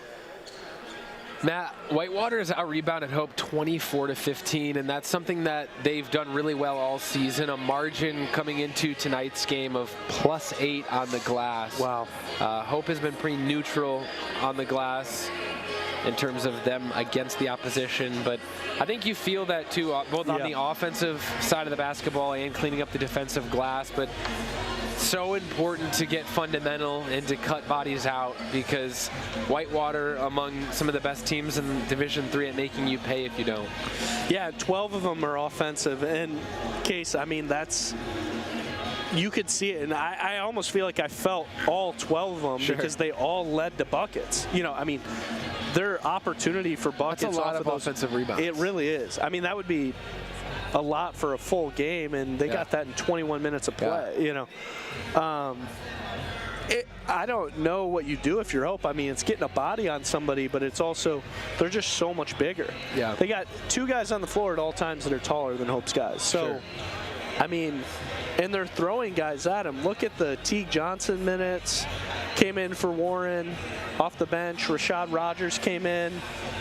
I mean, you know, when Marino was getting in foul trouble, it just didn't really seem to matter. So, but you have Madson and Verges who have 12 total rebounds between the two of those. Those are guards who are rebounding well, not just the big men. Yeah, and I kind of see this game going one of 2 ways with 15 minutes to play as refs are going over what the official call is going to be on the review. But Case, I see this going one of 2 ways. I mean, either Madson and Barra start to kind of get hot and they're able to just extend that lead a little bit over Hope, or Hope can kind of muddy this game up a little bit possession by possession.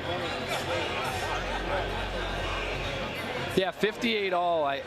Again, the last game that Whitewater played in was a 64-60 final, and Hope didn't break the 60-point mark in their last game against North Central. So definitely a bounce back for Hope.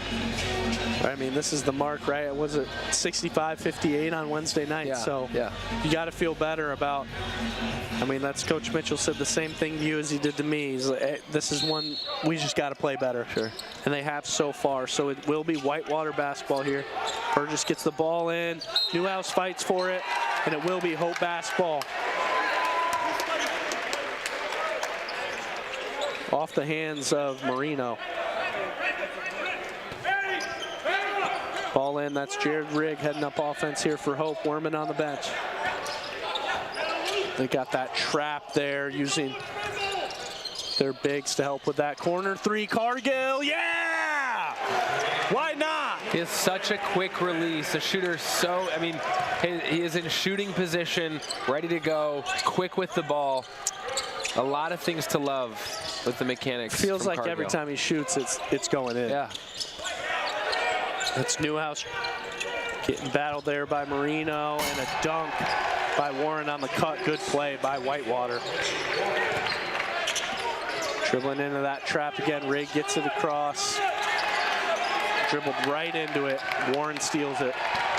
Here's Verges on Hovey. Gets it to go with his left. All right. Don't panic. And this full court action has really sped things up for Hope. Why not? Cargill 3. Yes. Oh, that's how you break a press. I mean, that is an absolute heat check.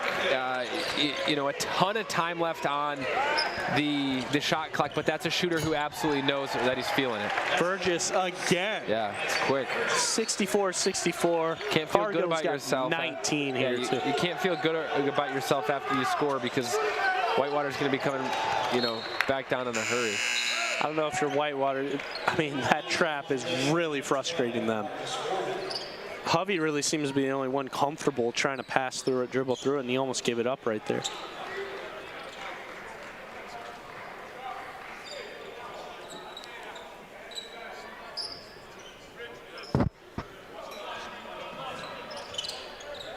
All into Howell. Top of the key to Werman, right side Hovey. Hovey gives it up to Howell. Left side is Cargill. Needs another heat check 3. Why not? Just scoot him back. This ball down to Howell. And they got Marino on the body. That's his 3rd foul. That's a big foul. You leave him in there, get the ball into Howell. Go right back at him, why not? It's him or a Cargill corner 3, nothing else. Off the defense, here's Hovey coming back, 7 to play. To Newhouse, fading away. I was going to say, if he can get that to go. No kidding. Knotted here at 64, going the other way. It's Whitewater. Burgess has really been the straw for the last 4 possessions or so. Gives it up to Madson. Cross court there to Warren, guarded by Hovey. And back in the hands of Madson. Madson to the bucket. No. Hang on. Another offensive rebound. Way to get a rebound. Hope just not boxing out. Burgess high ball screen. Gives it up to Warren. Settles for 3. And Newhouse is knocked in the face there. Let's see who that one's on. I think they're going to get Marino there. That's the second time that Newhouse has got sort of the more savvy call on Marino. Yeah, once again, I don't know if we can see that there on replay. That's his 4th foul, and I mean, they have been going to that well all day, and he's going to have to come on the bench now. So we'll see what they're... 12 points for Marino. I think we're getting another review here, CR. So let's see if they can review that foul here. 64-64, and Hope out rebounded 26 to 15. 10 ties, 5 lead changes. Matt, Hope has had the lead for 16 minutes of the game. It doesn't feel like that. Not in a bad way. I'm just saying it just feels like, it doesn't feel like either team has had much of the lead. Yeah, absolutely. I mean, the way, it just hasn't felt like either team really has kind of pulled away from the other. I mean, Hope has done a really good job of kind of controlling the tempo of this game, but both teams have just gone on these 7-point stretches here and there. And overall, this has just been really high-level Division III basketball so far here tonight. And I love to start to see, I mean, really in one of their last non-conference, obviously Hope looks ahead to the Glen Van Wieren Classic in a couple of weekends where they'll face 2 top 25 opponents, and Washington, St. Louis, and then Muskegon has kind of been in and out of that top 25 on D3Hoops.com. But yeah, I mean, so they'll be challenged in that, but you're starting to see both these teams 8 games in really kind of know who they are, and I mean, they're just both good teams. Yeah, Hope has the Glen Van Wieren Classic after this, so there's going to be a break in action after tonight's game. December 19 to January 2nd is the teams will be off for their Christmas break, so they're going to start things up again January 2nd, where Hope will play. They'll play Washington University out of St. Louis, and then the following day on Saturday, Muskegon University. That's an undefeated Muskegon team. It's an undefeated Wash U team, too. Right here in DeVos Fieldhouse. That Wash U team is really good, man. I mean, they were good last year, the Final Four team last year, and returned a lot of their players. I mean, one of the best teams in the country, no doubt. Nice pass, Brady Miller. They're going to get a foul on Barra on his way up. Miller just unafraid to get into the basket. And I gotta say, in these first few games we've seen CRs, we see the replay there, nice pass. I love that Hope really kind of has a multitude of different guards that on any given night, I mean, Cargill has been consistent, but if it's Cargill, Sanchez, Miller, Rigg, I mean, they have a handful of guys outside of Werman that you just don't know. I mean, they can go for 12. Sure. They can go for 12 easily anytime. So it's a huge asset to have. You can kind of throw one in there after the starters, see which one sticks, and ride that hot hand. I mean, it's a productive evening for Brady Miller. He's got 9 now. I mean, 3 of 4 shooting from the field. Only miss was on the 3-point attempt. 2-point Hope lead, 12 and some change. Madson just been guarded so well by Hope so far as he gives up his dribble. Hats off to him for not really forcing it either. I mean, he's just let them find other ways, and it's Burgess again.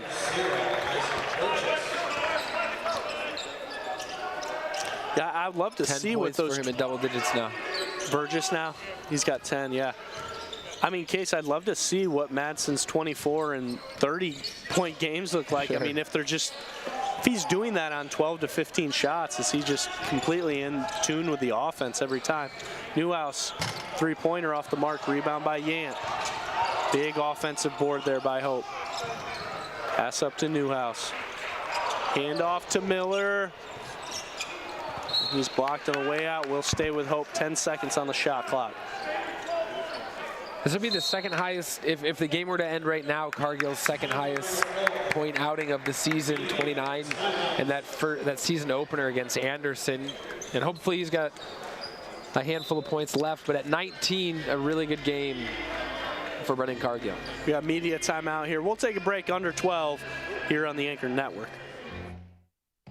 Gentex is a tech company supplying electro-optical products to the global automotive, aerospace, and fire protection industries. With focused competencies in design, vision, displays, software, and more, we're always looking for engineering talent. For our direct hire hourly production positions, we run open interviews Monday through Friday from 8 to 5 at our 58 East Riley facility in Zeeland. And our facilities, benefits, and culture are everything you'd expect from a world-class employer. Now's the time to join Team Gentex.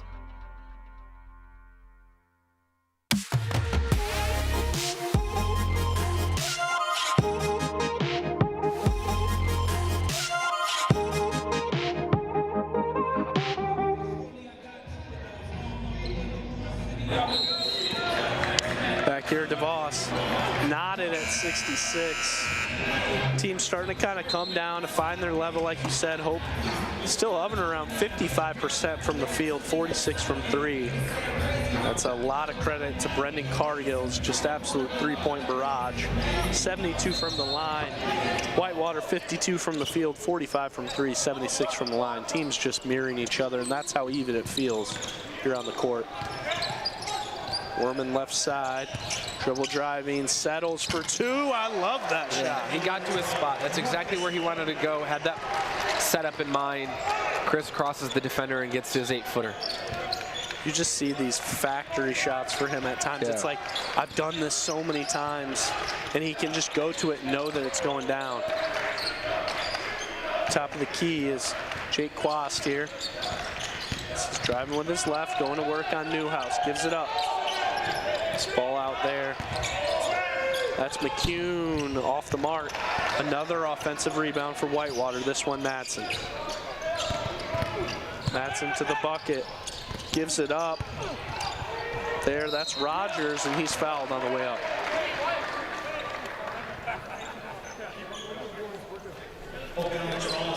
The 6'7" freshman here at the free throw line. Relatively quiet.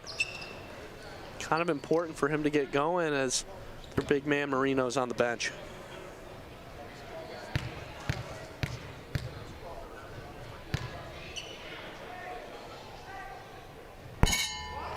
This is the front end.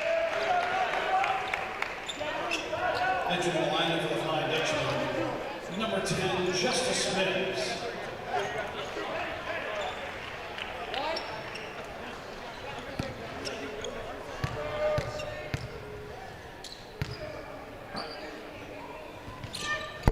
It's the second one to go there. 68-67, here's Werman. Hovey's about to check in. Oh, Yant trying to do the drive. That's off the hands of Newhouse, just disconnected on that possession. You were the one that said it, Casey. Kind of a sticky few minutes here in the middle. That's the one thing I've seen from watching a lot of Division III hoops is just what do you do in those middle minutes? I mean, the middle minutes really tell the story of the game. Between, 16 minutes to play in the second half to 6 minutes to play in the second half, what kind of team are you? And that's kind of been one of the criticisms of Hope, has been in those middle minutes when they start to kind of lose their footing. That's the time when you need a senior to put the foot on the gas, and you look to Werman and Hovey right now to start to be that.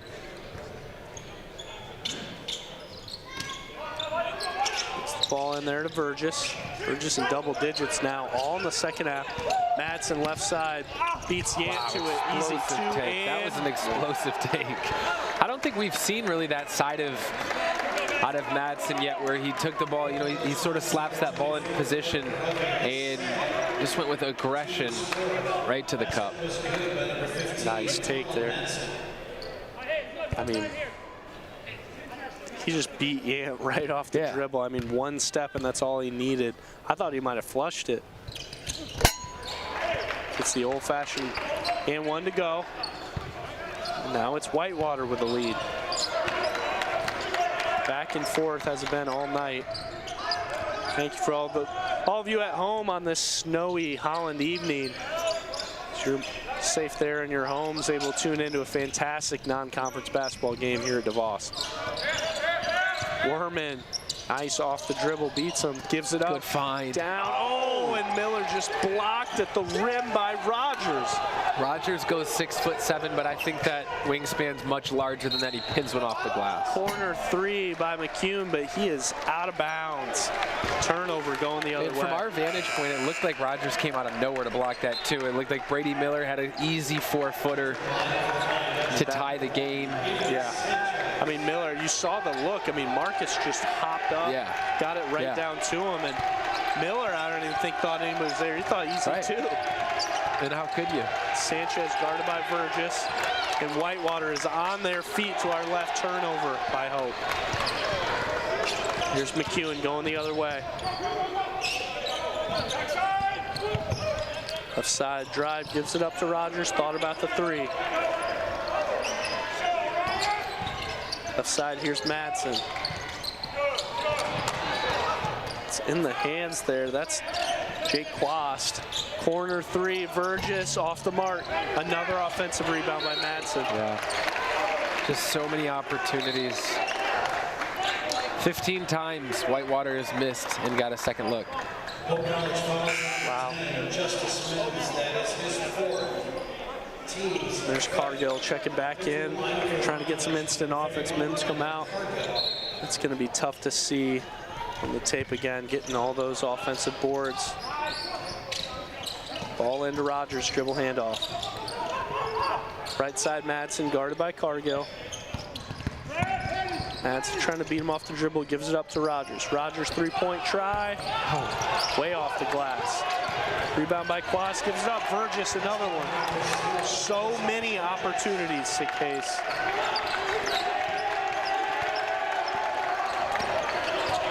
Brady Miller here, guarded by McCune.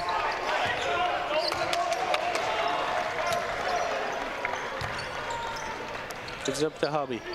Left side, Sanchez trying to go to work now. And just not on the same page as Hubby, throws it out of bounds. And this is where, I mean, Matt, you look on the floor and you see two freshmen, a sophomore who played sparing minutes as a freshman, and then another young, sophomore who doesn't have much game experience, anchored by the Hovey minutes right now. And so this is an opportunity for those guys to be, sort of iron, trial by fire, but also some of this miscommunication and tightening under pressure. You can relate to that as well. Hope takes a timeout. We will as well. 8:26 to play here on the Anchor Network.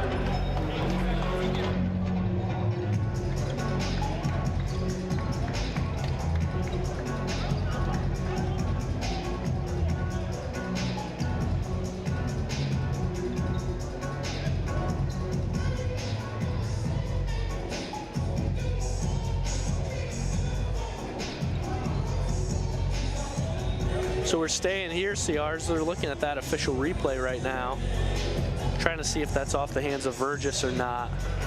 I think the rule on the court right now is off the hands of Burgess here on the tip.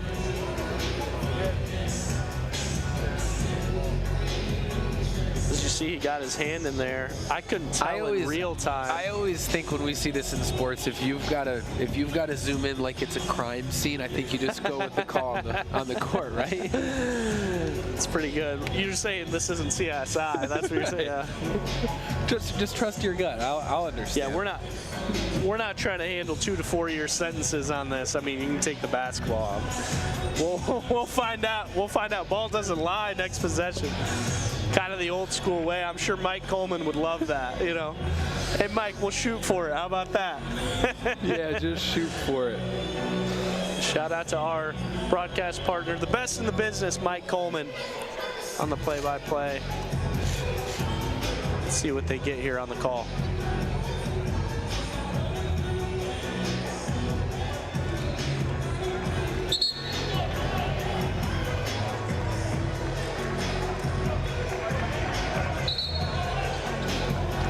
Did you see what they called, CR? I was not able to hear what the official decided. I think they called it Hope Ball. It's like, yeah, it will remain Hope basketball, so it was off the hands of Burgess there.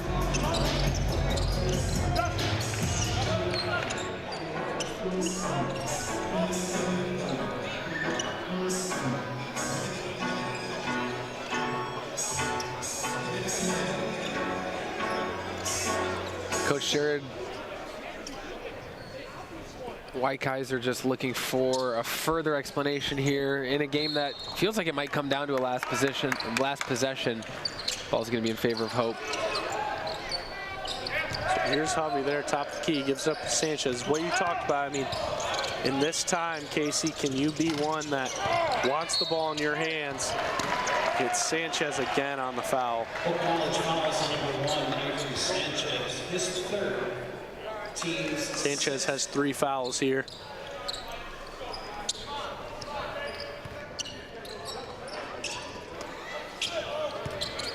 Ball in, he's guarding the ball handler here. That's Burgess. Burgess here with 12 second half points.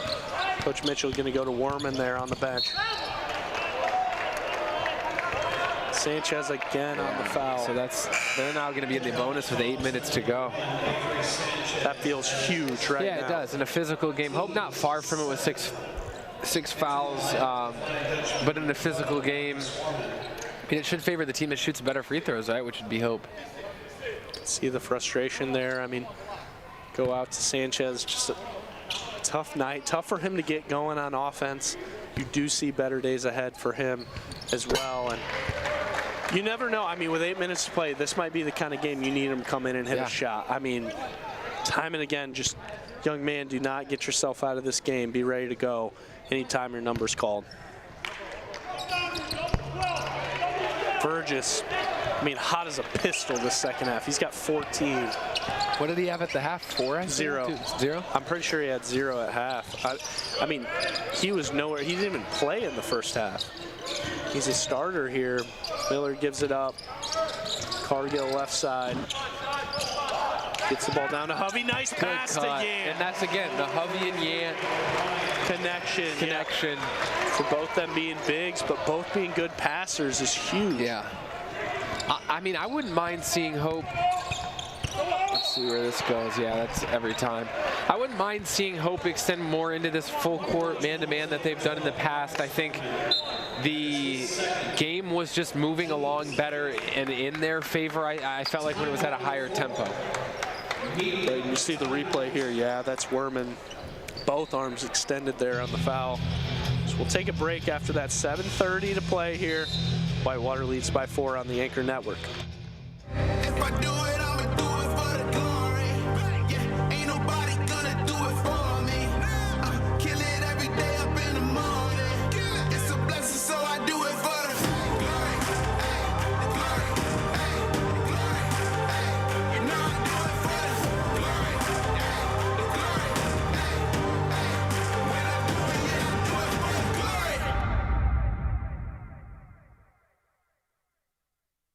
Yeah, my name is Travis Williams. I'm the CEO of the ODC Network. I graduated from Hope in 1998. I studied biology, and then I also played football. In order to be successful, people really need more than just the academic experience, but they need people to come alongside them and help them, coach them, mentor them. I find that Hope College has just been one of the best examples of being able to do that anywhere. As an invested community partner, LVZ is proud to help share hope stories of transformational impact. 74-70, Whitewater clinging to the lead. And 7:30 to play. I mean, Case, I mean, who are the guys you feel like you really trust? I mean, down the stretch here for games we've been able to play, it feels like, you know, you got your starters, but you got Hovey, Cargill, and Worman from an offensive standpoint, but after that, I mean, Yant really feels like that defensive anchor right now for Hope. Yeah, I think anyone on the floor right now, and certainly today has shown, including, you know, we see Brady Miller back into the game. I think in spots, all of them have played really well offensively. Hovey with the open 3 try, misses that. He's just 1 for 11 now on the year. Out in transition corner to McEwen. Kind of got lost in transition there. I'm wondering now, too, after the bucket, if Whitewater's going to try and maybe set up in that trap again that they've been successful in a little bit earlier. We'll see. Hope pops into the zone. Yeah, I see that. Why might they be doing that, you think? I don't know. I think it's just to mix things up potentially. And also, I mean, it can save you a little bit on the offensive on the offensive end. There's left side. There's Worman. Ow! Really gonna get on that foul. He landed on his wrist, it looks like. Warhawks fouls on number 2, Kelton McEwen. He got that on McEwen. Yeah, he just got his legs taken out from under him. It looked for the most part inadvertent. So Hope also in the one-on-one now. 1-and-1. 6:35 to play here, down 6. Yant's got to see these two fall.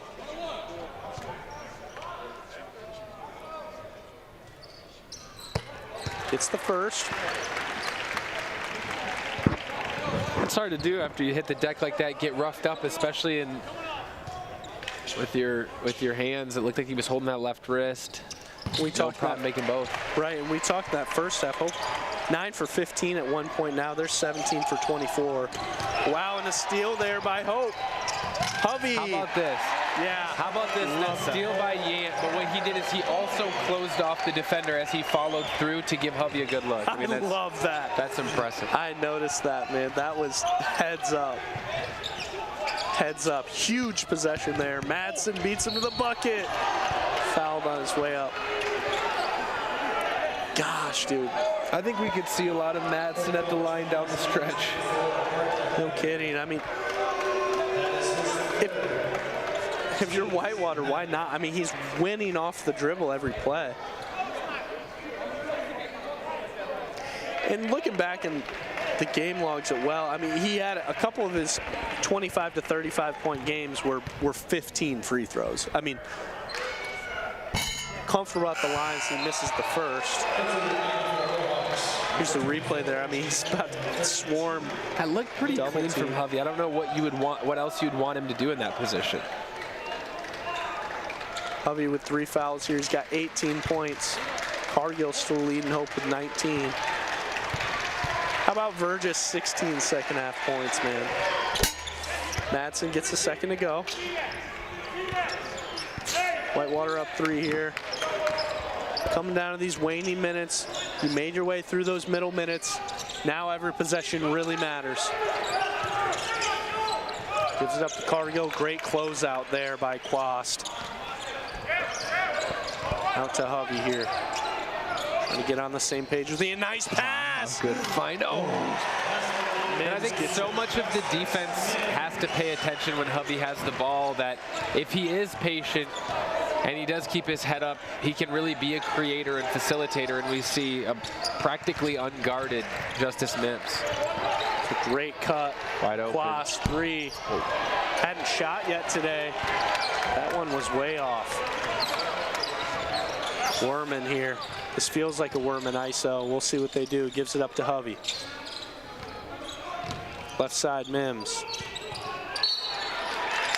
And Madson kind of gambled there. Madson not in foul trouble. He's just got 2.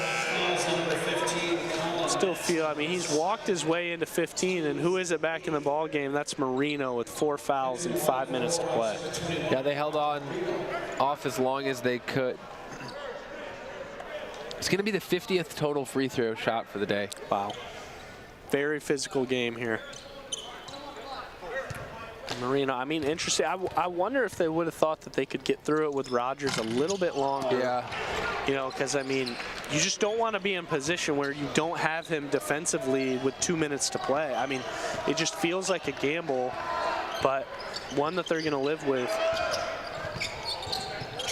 Madson on the dribble, just swarmed.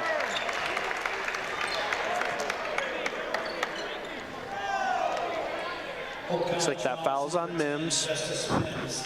Kind of feels like a little bit of, you know, both teams gaming the system a little bit, or knowing that, listen, I shoot it 75 to 80% from the free throw line, and that's a higher percentage than anywhere else on the floor, but both teams sort of just making it an emphasis and an intention to get to the free throw line and killing some flow a little bit here. No, I think that's a great point. I mean, this game is kind of just swaddled on in the second half when 49-47. I mean, it was just an offensive juggernauted game. Madson misses that one. Good to note, Mims did foul out there on that last possession, so he's out. And Howell checked in for him. It's been tough to see. I mean, like to see Howell get going a little bit more. It hasn't always been so much offensively for him. As Madson misses both, but I'm sure Howell will be tasked with trying to keep Marino in check and help Yant with that job as well. Cargill thinks about it, gives it up to Hovey, guarded by Warren. A little bit of a ticky-tack foul there, but they're going to get Warren. Warhawks foul number 24, Richie Warren. That is his 4th. You see the replay here. I don't know where, maybe with the left hand they saw. Hovey gets the first to go. Hovey now with 19 points here. How many boards for Hovey? Did you see that? Hovey's 1 rebound away from a double-double. He's got 9. 20 and 9 for the junior. And see, now here now Hope is in this full court action that I actually think has preferred for them. There's Burgess here, top of the key, gives it up to Barra. Madson left side. You're starting to see here, every possession's gone through Madson. Marino and 1. He just played right through that double team. Fouls on Yant, he's got 2. Coach Mitch giving the official an earful, but I mean, how many? We're going on like 6 straight possessions with a foul. I don't know what you're asking of him. And that's what Coach Mitchell is asking.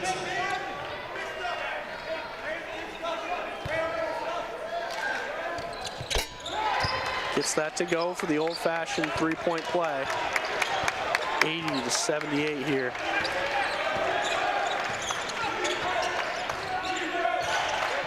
Werman takes the high ball screen from Hovey. Gives it up to Howell, pass down to Hovey. Goes to work on him. Move. That's a great nice move. He felt his defender on his left shoulder, does the spin move. Warren did not see that coming. And part of why that worked is because he acted so quickly. He caught the ball with a purpose. You'd love to see. Yeah, knew what he wanted to do. You got to credit, I mean, part of what makes Hovey really good on the offensive end against a lot of teams is how decisive he is. I mean, when we're critical sometimes, when he kind of goes right to the basket with so much energy and so much force, sometimes he barrels through defenders, but at other times, man, I mean, he just plays with so much abandon. You got to hand it to him. This will be his 12th and 13th free throws of the game. Gets it to go. 10 of 12 from the line.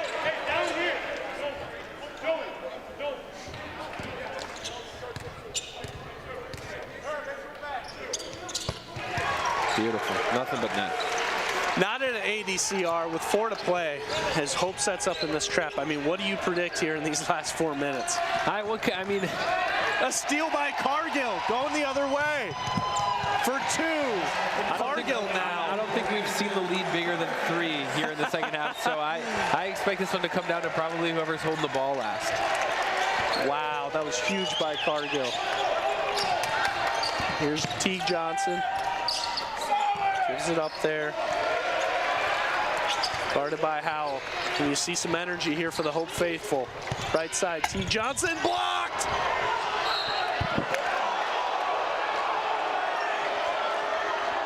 Hope thought for sure that was off of Breezewitz. Yeah, that was, I'm not sure who blocked between the two, between Newhouse and Hovey, but that was, let's see here. I mean, you get 3 guys screaming toward the ball. Yeah, I think it was Newhouse, yeah.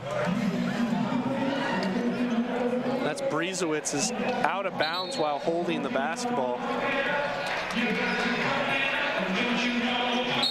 82-80, what an important game. I mean, to be able to have a game again for Hope, was it 2 weeks ago against Wheaton where it came down to a final possession, but to have these moments and to have these tests under your belt to take you into the conference, the conference season can be so advantageous. It's so hard to win in conference and to win on the road, and games like this just sort of help build that grit.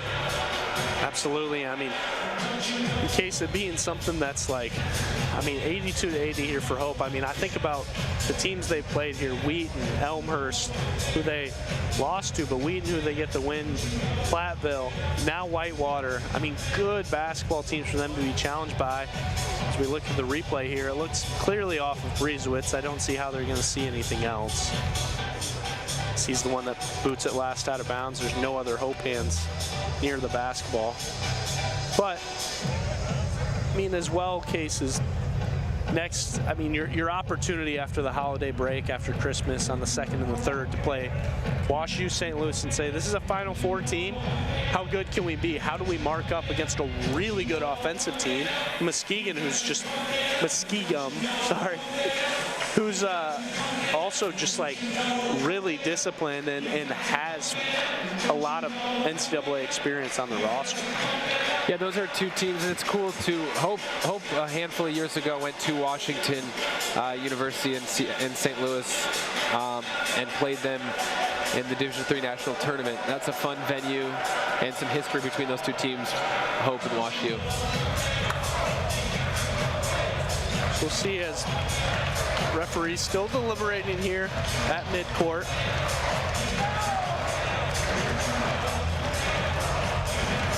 Let's go Hope here, Chance. Yeah, pretty cool. From the faithful, you're coming out on this snowy evening. I think credit to them. It will be Hope College basketball. It's going to be Hope ball.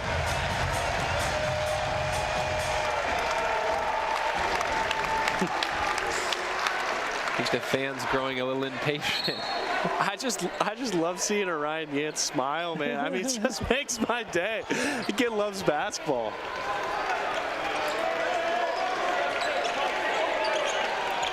What do you know? Whitewater set up in that full court pressure that they have been really successful at here. Hovey gives it up to Werman, a little risky pass there. And they'll settle back. You're just in full court. That's Burgess guarding Werman. Gives it up to Hovey. Hand off there to Howell. Top of the key to Yant. Left side Cargill down. Hovey, 2-pointer. Short. Rebound by Howell. Good follow. Huge. Stay alert. Stay in the game. In a game where he gets his first 2 points of the game, Case. Could have been bigger. Hope leads by 4. Yant on the foul again. On Marino. Marino at the free throw line. Hope College fouls on number 33, Orion Yant. That is his 3rd. What a heads-up play by Howell. What a heads-up play. The shot to the basket. Early in the season, he was nursing a little bit of a back thing. Kind of losing a little bit of that starting prowess. They give it up to Blauk. Blauk now with the ankle sprain, needed Howell a little bit more today, but he hasn't really gotten in mid-season form just yet, but somebody that they know can, and he stepped up in a really big moment tonight. Yeah, 12 minutes of action for Howell in today's game, and he's the one on the floor with 3 to go. There he is, left side, picks up his dribble, gives it to Yant. Cargill, 3, enough room. Off the mark, Hovey rebound. No, Yant rebound. But it's in the hands of Marino going the other way. Wow. 2:25 to play here. This possession, you think it needs to be Madson? Just let Madson drive, or what do you think they'll do? Something toward the basket. I'd be shocked to see a 3-point attempt. Gives it up to Marino. Yant's got 3 fouls. Don't reach in. And he steals it. Okay. Man, when he said don't reach in. I'm just thinking on that possession where the last thing you want to do is late in the shot clock get a reach-in foul that sends a decent free throw shooter to the line. Right. Orion Yant gets away with it, creates a possession, and now Hope a chance to extend this to a 2-possession game. And he's lucky there as we see the replay on Hovey going to the basket. Foul on Berra there, it looks like. Berra's got 4. And a pretty quiet second half for Berra. Hovey misses the first. But you see, I think he got lucky too that Marino didn't totally have possession of the ball, so it was available. But I mean, if he did, he's getting called for a reach. And I also think he was rewarded by the fact that the ref wasn't on the near side, he was on the far side, so he didn't see that back. Hope leads by 3, another gamble by Yant. Marino drives. Berra, 3. Oh my gosh. And he buries it. The guts. Wow. I mean, you talk about quick release, ready to shoot.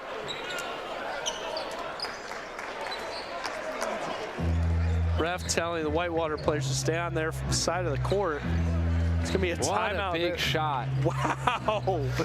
Berra to tie it up. And on the timeout, we'll stay right here. Not at an 85. 30-second timeout. Man, Case, what a few possessions there. You got the Howell put back, the Yant steal, and Berra just answers on another offensive rebound. They have 18 offensive rebounds today. They've out-rebounded Hope 36-23. And somehow Hope's still in the game. I mean, not in the game. The game's tied, but everywhere else, they're just mirrors of each other. Both shooting around 50%, 40 from the field, or 40 from 3, 70-something from the line. I mean, everything else is even. It's just they're getting out-rebounded and found a way to stay in this game. Another great Hope stat here, 11 steals. And it's felt like every one of them turned into points off turnovers. Hope has 20 points off turnovers, so you're right on. Worman here setting things up. Maybe we'll see some more magic. We've seen that story, right? You and I, we've seen Worman hit one before. Hovey. Good. Yant to Hovey, Hovey to Yant, Yant to Hovey. They love each other, man. Hovey with 25 here at DeVos. Big game. Burgess driving, gives it up to Quas. Out in the corners, Madson guarded by Cargill. Madson going to work, has a step, gives it up to Teague Johnson. Settles for a deep 2. Wow. That one's good. Takes guts to shoot that. I didn't know he had that in his game. He hadn't shot that game all day. No. They're not at 87. And Coach Mitchell's going to take a timeout. Casey, we got under a minute to play. We'll take our last timeout of the game. We'll be right back here. Game is not at 87 on the Anchor Network.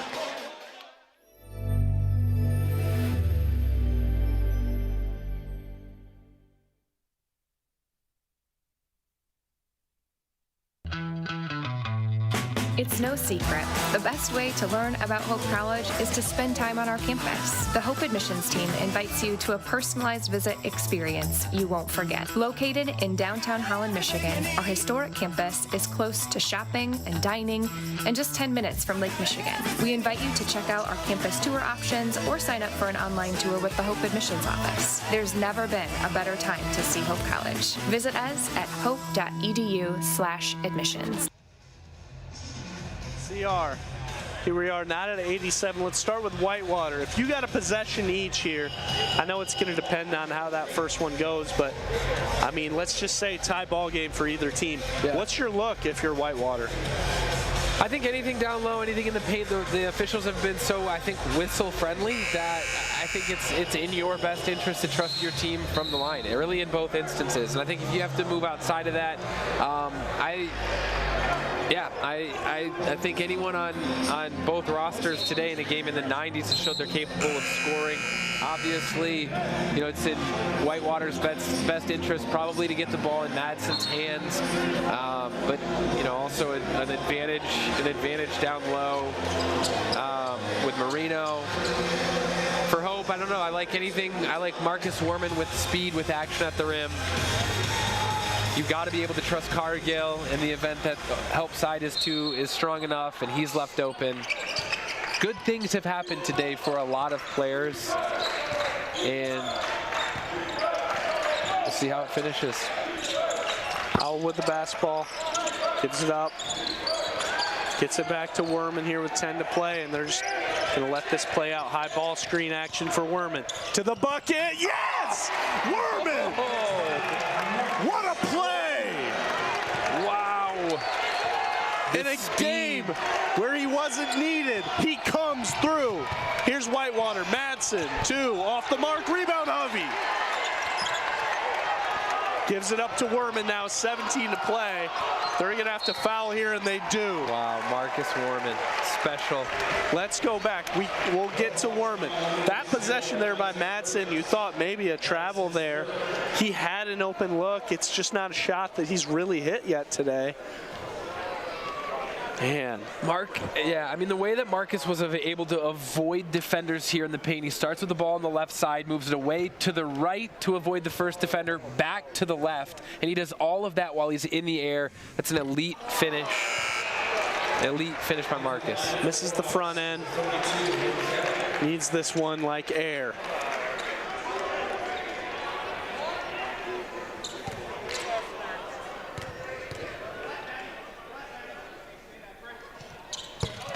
Makes the second. Hope up 3.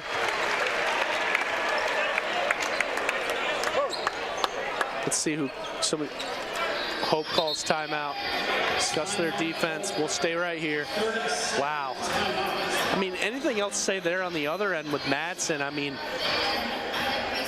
they just looked a little bit scattered. Like, what were you going to say? Sorry. I think it was, I mean, it's in a vacuum, you'll take that shot, but I think it felt rushed in the scope of how you've got to this point. You have time. Yeah, and how you got to this point. You had 15 seconds left on the shot clock, and now, I mean, defense knows it's got to be a 3. You don't, I mean, unless you want to score, if it's there. I guess that's what you get when you have Madsen is, you know, if they're going to give you a step, take it. If they're going to give you a step, you got 14 left, and then a quick foul, set up in the trap and foul, right? I mean, but you got to go full court here. This kind of forces their hand to have to set up for 3, you know? I mean, it's just going to take time off the clock. They can't really rush for an early one. They're going to have to set up for 3. Hope can, I was going to say, Hope can elect to foul here if things get out of control. Hope College fouls number 31, Brendan Cargill. That is his second.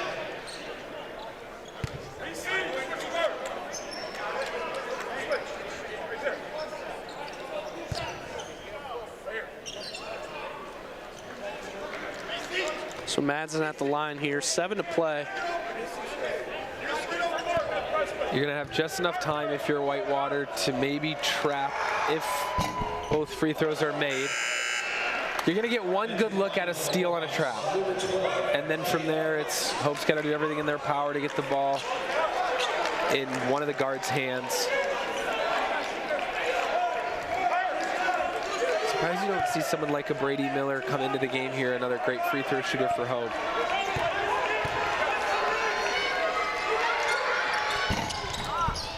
Oh, makes a second. Wow. The toilet bowl here, 6.9 to play. Whitewater's going to take timeout so they can set up in their trap of their own, I expect. And there you go. There's your guard, Sanchez, checking back in. Good free throw shooter. See the replay. It was in the air for felt like an eternity. Forever. But here now, Hope got to get the inbounds in.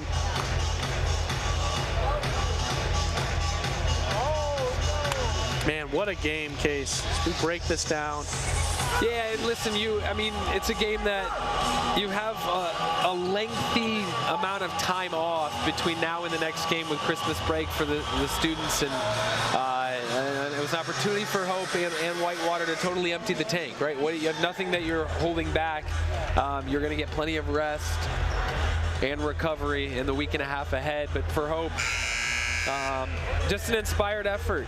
In more of the game than not, they've controlled and they've led, but man, what a back and forth fight that I think both teams, I mean, it's unfortunate in this instance that somebody has to lose, right? Two teams that feel like they're plenty deserving to get in the locker room or back on the bus with the win under their belt, but man, would be fun to see this sort of matchup again come late February, wouldn't it? Absolutely. I mean, for both these teams, I mean, a fantastic game here. Everything you could ask for on a Friday night. And, I mean, for either team, I think it's kind of hats-off game to say, like, what a great game for either of these teams. You can't go away too upset with a loss knowing how well you fought. That being said, I'd hope to pull one out. Howell gets the ball in to Cargill. He's fouled immediately there by Madson. 93% on the year. He's not been to the free throw line an absurd amount of times, but either way, at 93%, this is one of the guys you absolutely want on the line. Kind of feels like he needs both, especially with 6 seconds. That's only enough time. Hope's going to have a chance to make, in the event that they push this to a 3-point lead and get 2 free throws, you can play this game, another possession or two where you foul and not give Whitewater a chance to even tie the game up. Cargill gets it to go.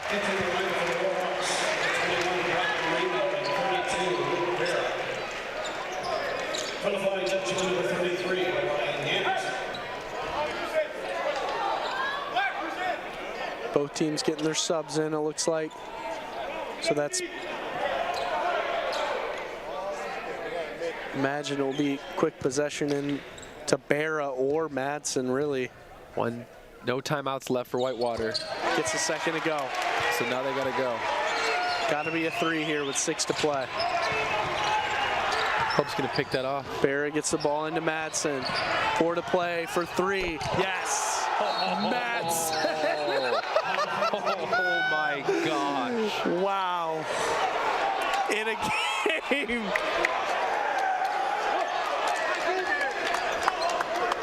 Wow. And I think what Madson looked up on the clock and knew he was going to beat the buzzer. But what I think he was also registering in his mind is, if I don't get this shot off right now, I'm probably going to get fouled and not have a chance to tie this thing up. And so he took it what I think was maybe literally a half a second early, but absolutely trains the 3 to tie it up. In a game where we talked about how well Hope was able to keep him at bay for so much of this game, and he walks his way, he backdoors his way into his average 20 points a game here. And I mean, hats off to the kid. Fantastic shot. We had a great view of that too. We had a great view of that and him walking by the scorers table saying, "No doubt." Yeah. He said, "No doubt." doubt. You could read his lips and the confidence. I thought when that went up, I was like, it's going down. I mean, it was a no-doubter the whole way. And some players are just like that. Yeah. I mean, 2 seconds adjusted here, so 2 full seconds for Hope. Time to get something moving toward the basket. At best, you're probably shooting something north of 35 feet.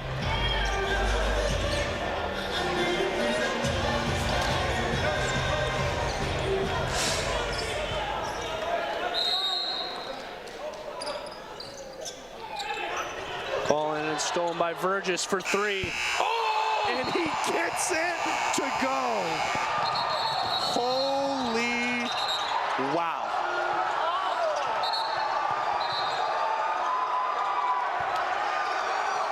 Vergis steals the ball in the inbounds with time expiring, plenty of time on the clock. Can you believe this? Hope stunned. Wow. Just the pass by Howell in. I mean, the awareness there. I don't even think a lot just happened there. I mean, the presence of mind to catch that ball and still have time to get a shot off. Wow. In your lifetime, you may never see something like what happened the last 5 seconds. And the Hope crowd is stunned. Here in DeVos Fieldhouse, Howell, the pass is just short in the hands of Vergis. How about Vergis with 20 points in the second half of this game? I don't know if you'll ever, a nearly buzzer beater to tie it from 26 feet. You can clip that, send it to ESPN. I mean, we'll see it tomorrow morning. That is unbelievable. To go from the Madson 3. Wow. A stunned DeVos crowd. We're going to stay right here. Let's break this down as best we can, CR. In the post game, what you had was 89-90. Cargill at the free throw line hits both. Madson comes down 6.3 to play. Knocks down a 26-footer. Ties the ball game. Howell on the inbounds, right into the hands of Vergis, and Vergis nails. Yeah, I mean, stunned. You have to, I mean, if you're, I think if you're Hope, Coach Mitchell, the coaching staff, everything you can beat yourself up like crazy on that last possession. At the end of the day, it's not deserved. I mean, it's sort of something that just almost like a freak accident in a moment like that. You're trying to advance the ball over half court because you have 1.3 seconds to go. The likelihood that you get a quality shot off, so you're trying to place it. Ball's thrown, a little into harm's way, and I don't know, almost everything had to go wrong and right for this outcome to be in regulation. Whitewater 95, Hope 92. I mean, and some of those things, I mean, they seem to kind of find their level. You think about Wheaton being a game Hope didn't totally deserve for 40 minutes, to be quite honest, and then in the end, Magic Marcus able to pull that one off. And here, I mean, I got to say, I was excited for 5 more minutes of basketball. I thought Madsen had 10 more points in him, to be honest. And wow. Incredible. I'm shocked. Incredible. Well, a way to tip your cap to Wisconsin-Whitewater and to go over some stats. It was Madsen with 20 leading the way for the Warhawks. Vergis with 19, all of those in the second half. Marino added 17, 12 from Barra, 9 points from Teague, 9 points from McEwen, 6 points for Warren, and 3 points for Rogers, for a total of 95. For Hope College, they were led by Parker Hovey. He was 12 of 15 from the free throw line. Wow. He had a 25-point double-double, 25 and 10. You had 23 points from your freshman, Brandon Cargill, in 30 minutes of action. Hope had 4 players play over 30 minutes. Marcus Warman adds 12, 5 of 10 from the field. Added a free throw, Orion Yant, in the first start of his career, he gives you 29 minutes, filling in for Kyle Blount in an injury situation. He gives you 11 points, 5 rebounds, 3 assists, and I really thought the connection between Yant and Hovey was special tonight, so credit to the sophomore. Brady Miller adds 8 points off of the bench. You get 3 points from Sanchez, 2 points from Bishop, 2 from Newhouse, and 2 for Howell, and then finally 4 for Mims for a total of 92 for Hope. It's unfortunate somebody had to lose this game, but a brilliant display of basketball, a brilliant display of offense, and one that we won't forget for a long time, Matt. Until that, we'll be back here. Casey, Mike Coleman watching at home right now. We'll be back, Mike Coleman, myself, for that weekend, I believe, January 2nd, January 3rd. We'll be back here for action. Everybody have a Merry Christmas, Happy Holidays for you, those that celebrate back home. Thanks for joining us here on the Anchor Network. We'll see you next time.